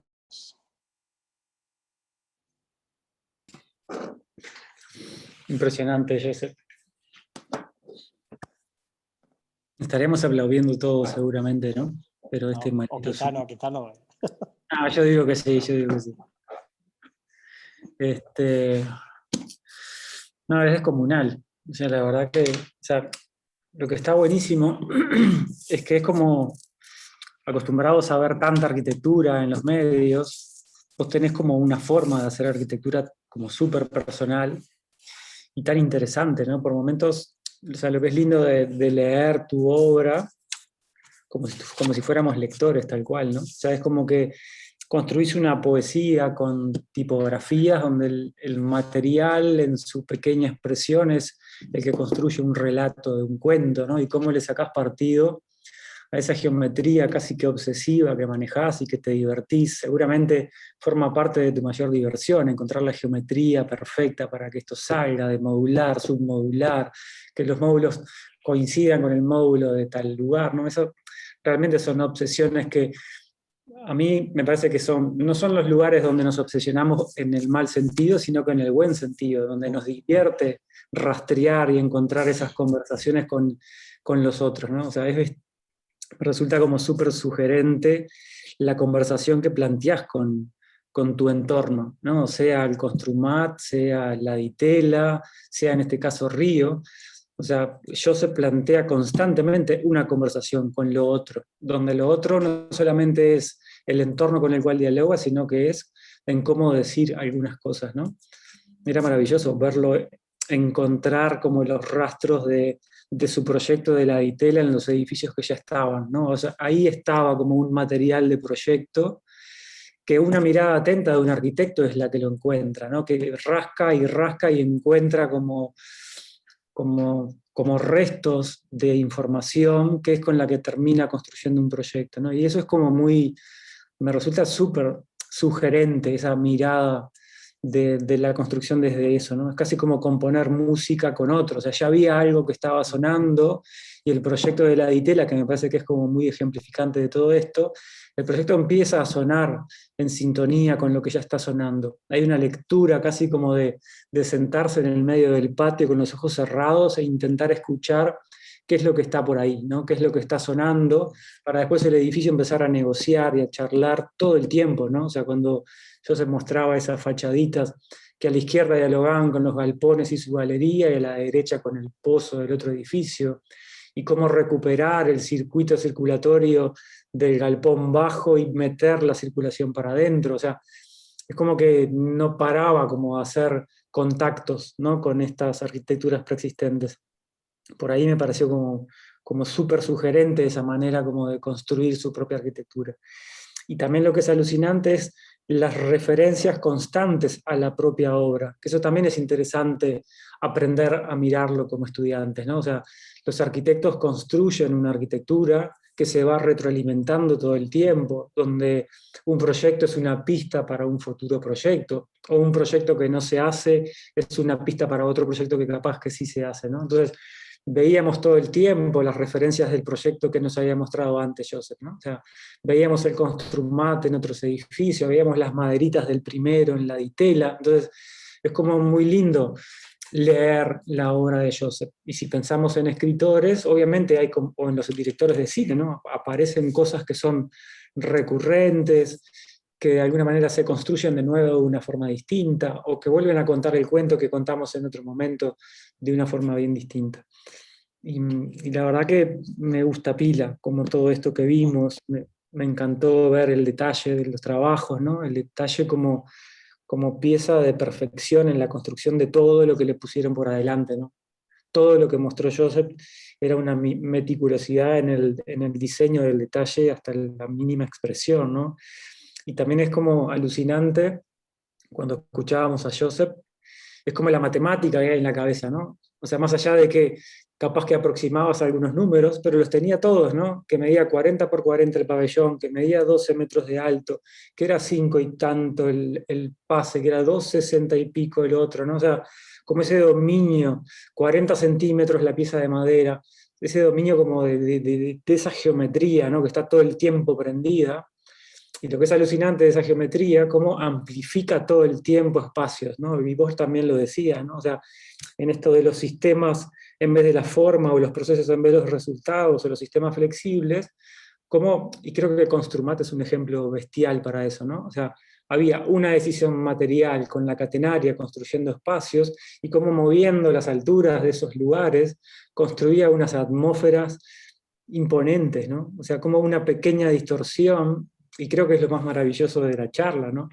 Como casi que con muy poquito, nosotros hablamos como de músculo, ¿no? Nos gusta esa imagen como de la musculatura impresionante que los proyectos terminan teniendo, con esos pocos recursos, con la monomaterialidad, y me parece que está bueno como aprender de este relato desde la esencia como más mínima posible, ¿no? Entonces, y sobre todo, me parece que es muy lindo esta reverberación que genera esta microescala, que cuando se la manipula, construye espacios diferentes, cuando se la manipula, reverbera en espacios distintos, ¿no? Entonces me parece que fue una charla increíble, distinta a lo que estamos acostumbrados a ver, porque creo que el mundo virtual nos llena de imágenes que no sabemos ni cómo ordenar. Vos nos mostraste todo lo contrario, cómo ordenando construís un mundo tan abierto, ¿no? Y eso me parece que es maravilloso, ¿no? Cómo el poder del control de la matemática opera dando como espacios tan distintos y tan diversos todo el tiempo uno atrás del otro, ¿no? Entonces, me parece que fue un viaje bestial. La verdad que agradecerte enormemente. Me encantaría escuchar al resto del equipo, a los alumnos, porque nada. No, gracias, Chelo, igualmente. No, hay cosas que también creo que hay un tema que a veces comento, ¿no? Que es cuando trabajas en ese sentido más de sistemas, ¿no? De entender cómo, de proponer unos procesos, ¿no? Que se van depurando, ¿eh? Para que al final, cosas que cuento aquí nadie las ve en ese momento si no las cuentas, ¿no? Pero que tiene que ver en ese sentido de no exhibir, ¿no? Sino de simplemente ser natural, y hay gente que lo ve, gente que no lo verá, no pasa nada, ¿no? Hay gente que dirá, se colgó unas telas. Bueno, sí, pues ya está, no pasa nada, colgó unas telas.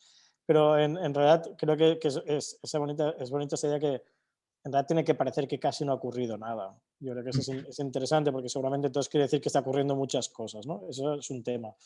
Y entonces que en esta idea de construir o diseñar como sistemas o sugerir, también descubres muchas cosas, ¿no? Por ejemplo, era muy bonito cómo, debido al efecto del aire acondicionado, en Costrumat se movía ligeramente el edificio, ¿no? Y claro, de repente pensaron, si has hecho un edificio de 1.600 metros cuadrados que se mueve con el viento, ¿no? Claro, pues no creo que lo repita, ¿sabes? Entonces era, claro, pero no puedo decir, no, es que lo hice, no, podría decir, lo hice a propósito para que se... No, es algo que descubrí. Entonces, yo creo que es un valor, ¿no? El no repetir un resultado, sino seguir depurando procesos, ¿no? Te permite descubrir cosas, ¿no? Por ejemplo, una de las veces que crucé en el sentido también transversal, una cosa que ocurría es que cuando abrías la primera catenaria, por tensión superficial, se abrían las demás, ¿no? Y en primer momento me asusté porque dije, joder, ¿qué ocurre aquí? No, es verdad. Y se abrían ligeramente porque la superficie hacía que por rozamiento se abrían ligeramente, ¿no? Entonces era un efecto casi religioso, pensaba, ¿no? Digo, hostia, a ver qué habré hecho, ¿no?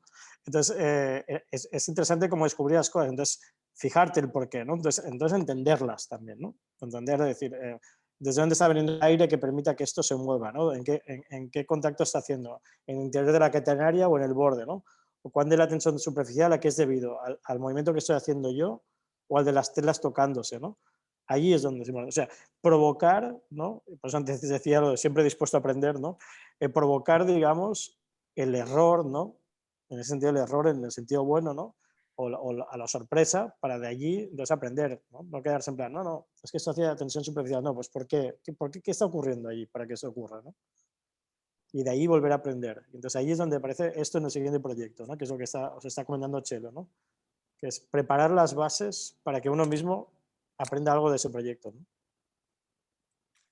Yo acá tengo mi Construmat, mirá. Ya veo. Es la maqueta.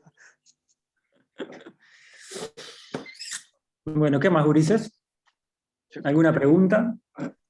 Quería preguntar una cosa porque hay algo que creo que se repitió en varias de las que presentaste, Joseph, es como que dejan sistemas abiertos, capaz de decir abiertos, está mal, pero hay manera, y que son modificables. O sea, la parte en la que mostraban ese que estaba como en ningún lugar, que no era para nadie ese proyecto, y tenían como esas piecitas que se iban como rotando, y eso te permitía modificar el espacio. Eso me encantó y quería preguntarte si es que eso lo tienen desde cero ya pensado, porque se repitió en alguno que otro. Siento que es un sistema de proyección que no es muy común, al menos yo no lo noto. La mayoría define esto y es así y es así. Es como que definiste lo esencial y el resto, bueno, depende de quien lo use. Y quería preguntarte si eso lo implementan desde cero, si es un pensamiento que tienen en el estudio No, vos. sí, yo creo que sí que hay como dos cosas que se repiten, ¿no? Una es como el sugerir la apropiación, ¿no? No imponer la apropiación, sino sugerir la apropiación, ¿no? Y esto ocurre en el que estás comentando ahora al atomizar el baño, ¿no? Y construir esos elementos, pero también ocurre en el momento en que todas las instalaciones y la estructura pasa por el límite, por el perímetro en Ditela, ¿no? Pero también como la estructura se subdivide de una cierta manera, estás sugiriendo lo que decía antes de una cierta apropiación, ¿no? Y esto asociado al mismo tiempo, que es el segundo punto, con la idea de cuál es la infraestructura mínima para que esto ocurra, ¿no? O sea, cómo se concentran todas las instalaciones, por un lado pasan las termomecánicas, ¿no?, el aire acondicionado, y por las otras pasan la electricidad para que esto pueda ocurrir. O cómo en el otro, cuál es el mínimo número de puertas que permitan que cada uno de los espacios sea habitable para almacenar o para un lugar húmedo, ¿no? O cuál es el mínimo de circulación de agua o de puntos de agua para que esto fuera suficiente, ¿no? Y dónde se concentra, ¿no? O dónde se recoge el agua de cubierta para que se pueda reciclar para esos puntos, ¿no? Y de nuevo ese viaducto pasa por encima de los dos lugares, con lo cual al mismo tiempo son pozos de agua, ¿no? Entonces, hay como esa combinación entre cuál es la infraestructura mínima, ¿no?, que permita, ¿no?, por eso decía la infraestructura doméstica, ¿no?, cuál es la infraestructura mínima que permita sugerir multiplicidad o diversidad de apropiación, ¿no? Gracias. A ti. Una cosita más, ya que los veo callados, que me resultó interesante de Joseph, es como que está bueno tomarlo para los proyectos, ¿no? O sea, de la cantidad de lugares que los proyectos usan materia de proyecto, ¿no? Porque en este ejemplo de la casa de las 8 quebradas, ¿no? O sea, el objeto del proyecto estaban también siendo estos baños que nos daban la oportunidad de independizarlos y ponerlos como por todo el proyecto, y eso terminaba siendo un aporte para construir esa estructura y que todos los espacios quedaran como contenidos a partir de estas especies de piezas, ¿no? Entonces, como también la cabeza está atenta a ver qué partido le puede sacar a otras cosas, ¿no? O sea, no es tan literal, el programa define cómo se hace. También ahí hay una cabeza como de sacarle partido a las cosas, ¿no? También en esto del sistematizar es sacarle cada vez más partido a todo, ¿no? Y me parece que es como muy lindo eso de tener como la demanda arriba de la mesa y ver a qué le puedo sacar partido para que el proyecto diga otra cosa más, que no diga más de lo mismo, ¿no? O sea, cómo ordenar las piezas para encontrar otros proyectos, para encontrar otros tipos de proyectos. Me parece como muy Sí, lindo eso, eso, estar atento. yo creo que esto es muy importante lo que está mandando Chelo, ¿no?, que en realidad es sistematizar no para coartar, sino para jugar, ¿no? Sistematizar para jugar, para encontrar nuevas reglas de juego, ¿no?, constantemente, ¿no? No para coartar, ¿no?, en el sentido de restringir, sino al revés, ¿no?, precisamente para abrir el juego, ¿no? Sí, que era muy lindo en el proyecto de las viviendas que mostraste, ¿no? Que orientabas al norte y al sur, dependiendo un poco.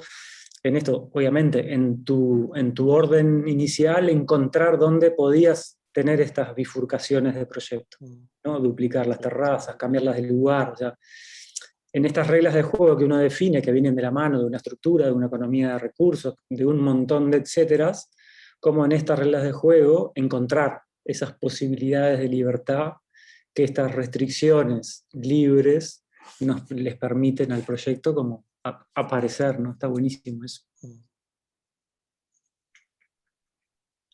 Sí, quería sumar una lectura última de la inteligencia proyectual entendida como una cuestión como muy potente a todas las escalas, ¿no? Cuando tú mostrabas, Joseph, desde las maderitas que definían como una proporción y la cuestión esta tridimensional, pasando por el edificio de las 24 viviendas. Cuando tú contabas que son 24 viviendas sociales, como que la imagen que uno puede tener, no sé, por lo menos me pasa a mí, cuando te imaginas vivienda social y ver ese tipo de arquitectura, creo que ahí hay como un edificio inteligente en el sentido de la captura de todo lo que decía el Chelo recién, que se adelantó a mi comentario de cómo organizar como la relación con el entorno, pero a su vez como tamizarla por una visión como de ese sistema que si uno lee como entre líneas podríamos asociarlo al de los 9 cuadrados, ¿no? El 8 más 1 podría ser como una cuestión como muy, muy directa y manejada de manera muy delicada cuando cambia la escala. En ese sentido, me parece que está buenísimo para los chiquilines poder como entender esta multiescalaridad, pero siempre como con un trasfondo como muy, muy sutil del manejo de esos ambientes, ¿no? Que van desde una cosa que no está en ningún lado hasta algo que es súper específico para ese lugar mediterráneo, donde la forma termina también dando respuesta a cuestiones como ambientales bien precisas. Creo que, nada, simplemente anotar eso como sumatoria y preguntarte o de alguna manera que pudieras como simplemente compartir alguna otra cuestión de esto, de cómo esa vivienda social se transforma también en una forma de proponer un edificio que de manera inteligente potencie ciertas relaciones, ¿no? de las personas que lo habitan. Sí, yo creo que en ese sentido, cuando se trabaja en vivienda pública, viviendas sociales, es muy importante la idea de los espacios, etcétera, ¿no? Entonces, ¿no? En el sentido de espacio, en el sentido de no tener, digamos, circulaciones, ¿no? Para optimizar desde el punto de vista energético, ¿no?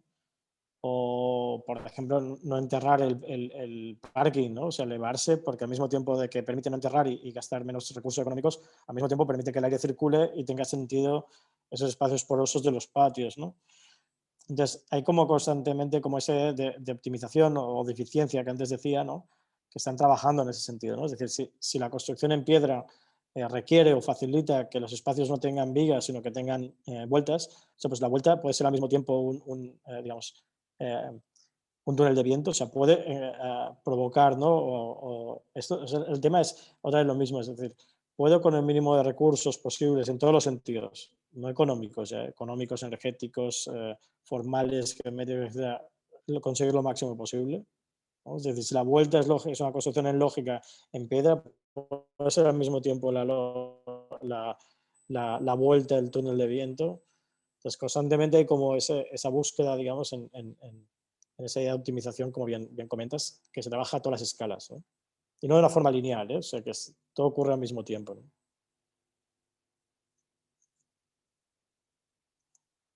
No sé si los chicos tienen alguna pregunta. Ahí va.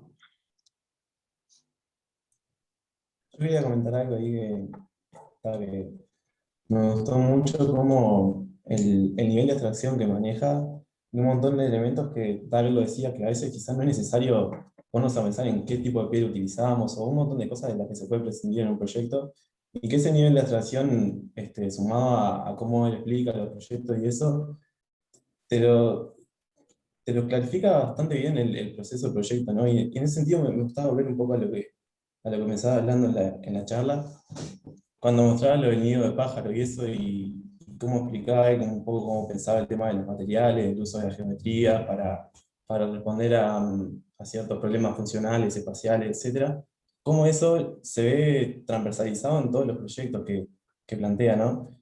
Y en ese sentido, creo que un poco la fuerza creativa de estos proyectos no van tanto en qué tipo de forma utilizo o cómo quiero que sea mi proyecto, sino en cómo, en qué respuesta doy a ciertos problemas que están presentes en la arquitectura, como temas térmicos,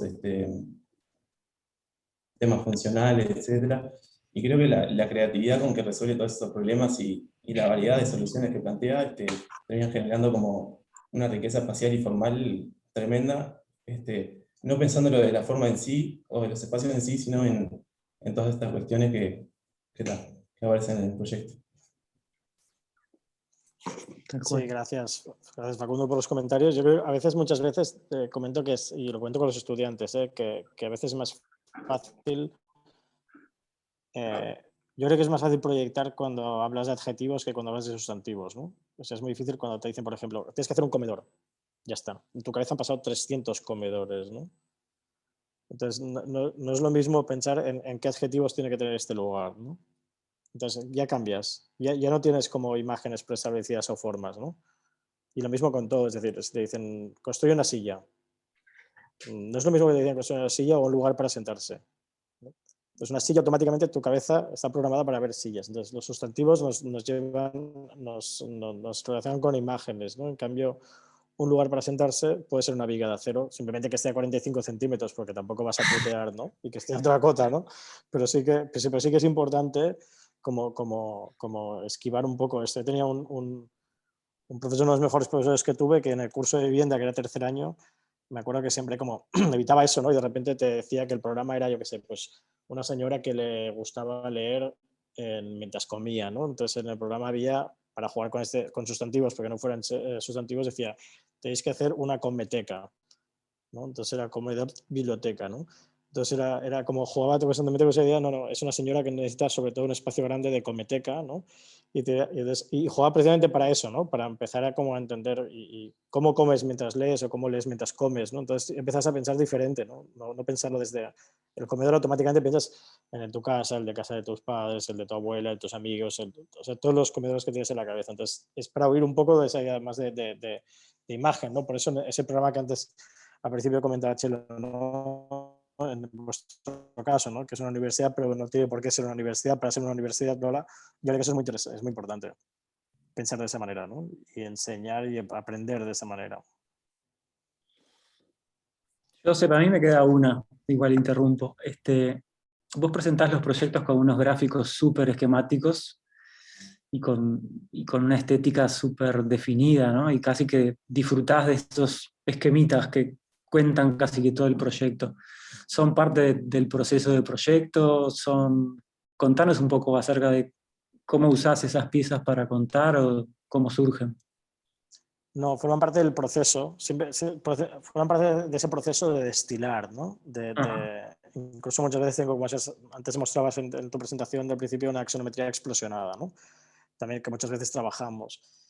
Y yo creo que forman parte de ese proceso de destilación también, ¿eh? De nuevo, es decir, cuál es el mínimo diagrama o expresión gráfica que es capaz de contar el máximo de cosas, ¿no? Entonces, de momento, yo creo que el dibujo también va acompañando el proyecto, evidentemente, y al mismo tiempo también se va destilando, ¿no? Y al final esa cosa, cuando comienzo, por ejemplo, con el de Ditela, en realidad en esa fachada frontal está todo ya, digamos, ¿no?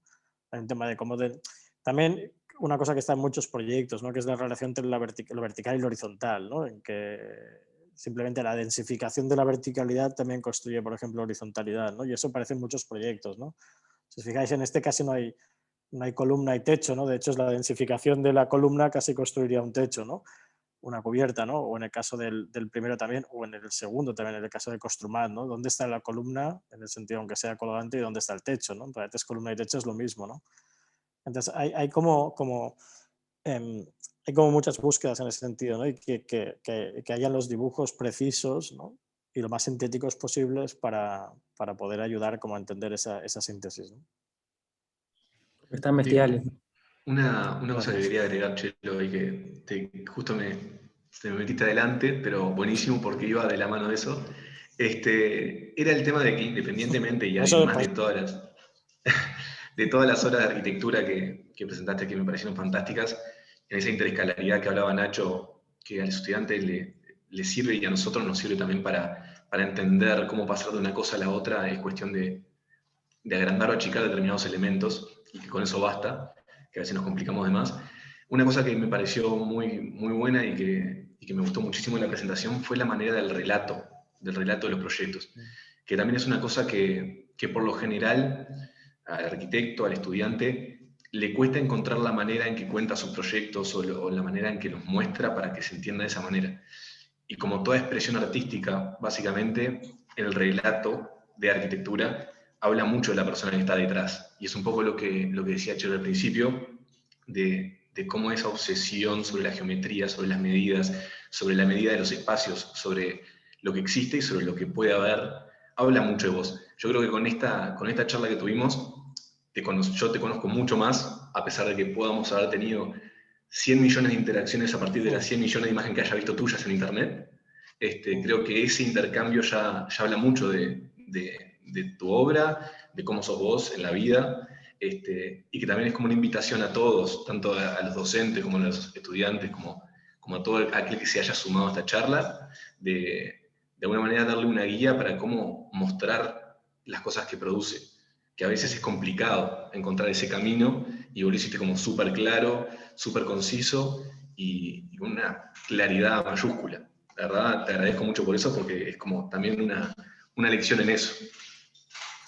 Te agradezco, Martín, por las palabras, y realmente es muy difícil. Yo siempre, bueno, aparte de agradecer, y como decía antes, cuando Chelo me invitó, pues desde el respeto, digamos, por evidentemente su trabajo, pues evidentemente ya dices que sí, ¿no?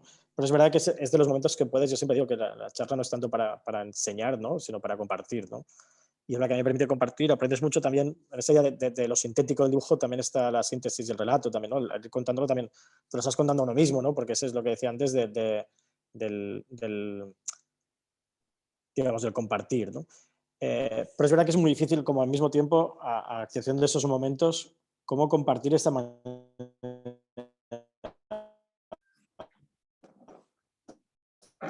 Es muy difícil.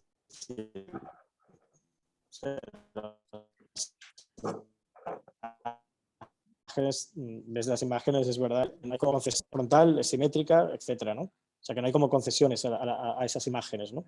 Pero al mismo tiempo es muy difícil, o sea, tú ves esas imágenes todas juntas y es verdad que cuando ves todas juntas, Chelo, se ve más continuidad en cosas, ¿no? Que no son precisamente formales o visuales, sino otras, ¿no? Que está muy bien verlas así, pero es muy difícil contar esto. ¿Cómo lo cuentas? Aparte, según cómo lo cuentes, contar que una cosa hace 15,6 no tiene sentido. De forma abstracta, digamos, no tiene sentido, ¿no? Tiene sentido en relación a todo lo, de nuevo, ¿no? Es como lo de los ritmos que decía, ¿no? Igual que la medida de los trus está cada 4 metros porque el rollo hace 2, pero también está en función de la cubierta que tiene, pues también lo mismo. Es decir, es muy difícil contar esto. Es muy difícil. Entonces, esos momentos donde poder compartir, por eso también me gustan las preguntas y tal, poder compartir y tal, son esenciales. Valeria tenía una pregunta, ¿no? Me dijo Nacho. Valeria, adelante. Sí, gracias. Bueno, gracias por la presentación. La verdad que está genial ver una mirada así totalmente, no sé, a mí en mi caso me parece como diferente a cosas que estamos acostumbrados quizá a ver de catálogos. Y respecto a eso me generaba, o sea, como más que una pregunta respecto a tu obra, como docente que sos, capaz que no sé, como, ¿qué nos sugerís o qué ejercicio podés recomendarnos como profesor en un tiempo en donde estamos como súper estimulados los estudiantes por arquitecturas que buscan ostentar de la forma o llamar la atención de su, como ser protagonistas, y muchas veces el tema de la modulación y del orden queda como en un lugar relegado, digamos. No sé, como tu arquitectura tiene como todo lo contrario, como que termina siendo desde el orden algo que no es para nada aburrido, y, o sea, siendo algo clásico, haciendo referencia a lo clásico, termina siendo cosas que son como súper ricas, no sé, si se entiende la pregunta. Sí, sí, se entiende. No, muy buena pregunta, Valeria. Sí, mira, yo creo que hay como dos temas, ¿no? Una es como decía antes, la construcción del orden no para coartar, sino para jugar, ¿no? Y de hecho, en esta construcción, en este destilado, ¿no?, del proyecto, lo que también ocurre es que cada vez hay como la búsqueda del truco, digamos, ¿no? Y como el truco cada vez, digamos, es lo que antes decía el error, ¿no? Cuando tú vas, me acuerdo cuando hacíamos Construmat, fue muy difícil cuando llegaron las vigas y todas eran diferentes y claro, no sabían cómo te llegaban, ni de longitud, ni de medidas, ni nada, ¿no? Entonces, de repente ahí, en el error, en el sentido de error, entendido como no haber previsto esto, ¿no?, aparece la oportunidad, ¿no? Entonces, simplemente es que si tú el error lo conviertes en individual, es error. Si lo repites, se convierte en regla, ¿no? Entonces ahí es como no tener miedo a equivocarse, ¿no? Y entender como que en toda esa idea de arreglar, de ordenar, aparece la idea del truco, ¿no? Y el truco es el que va desdibujando, pero que cuando se va repitiendo se va convirtiendo en regla, ¿no? Entonces al final casi todos esos proyectos, ¿no? Cuando antes Chelo, por ejemplo, decía, ¿no?, y hacía el gesto de que desciende ese elemento y se transforma la catenaria y se transforma en espacio, ahí está el truco, ¿no? De repente ya no hay orden. Pero sí que orden. Ahí el orden es muy importante y con los estudiantes un poco hablo de las mismas cosas, ¿no? Que es importante entender como los métodos, los procesos, más que los resultados, ¿no? O sea, muchas veces hay arquitectos y también alumnos que hacen un dibujo en las primeras semanas y se pasan un semestre intentando que sea eso, ¿no? Esto realmente es una lástima, porque siempre comento lo mismo. Imagínate que vas al cine y los primeros 2 minutos te enseñan el final de la película.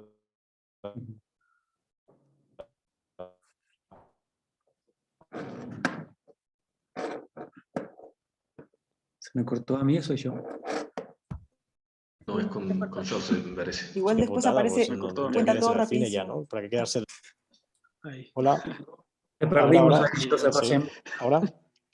Ah, vale. No forma parte de un truco esto, ¿eh?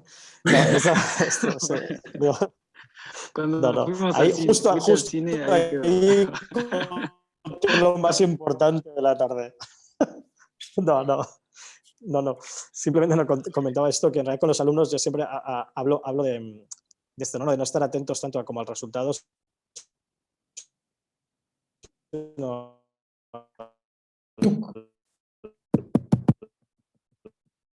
al proceso, al método, ¿no? Y comentaba esto como, digamos, el primer método escuchar el final, ¿no? Porque no tenía mucho sentido, ¿no? No disfrutas del proceso, ¿no?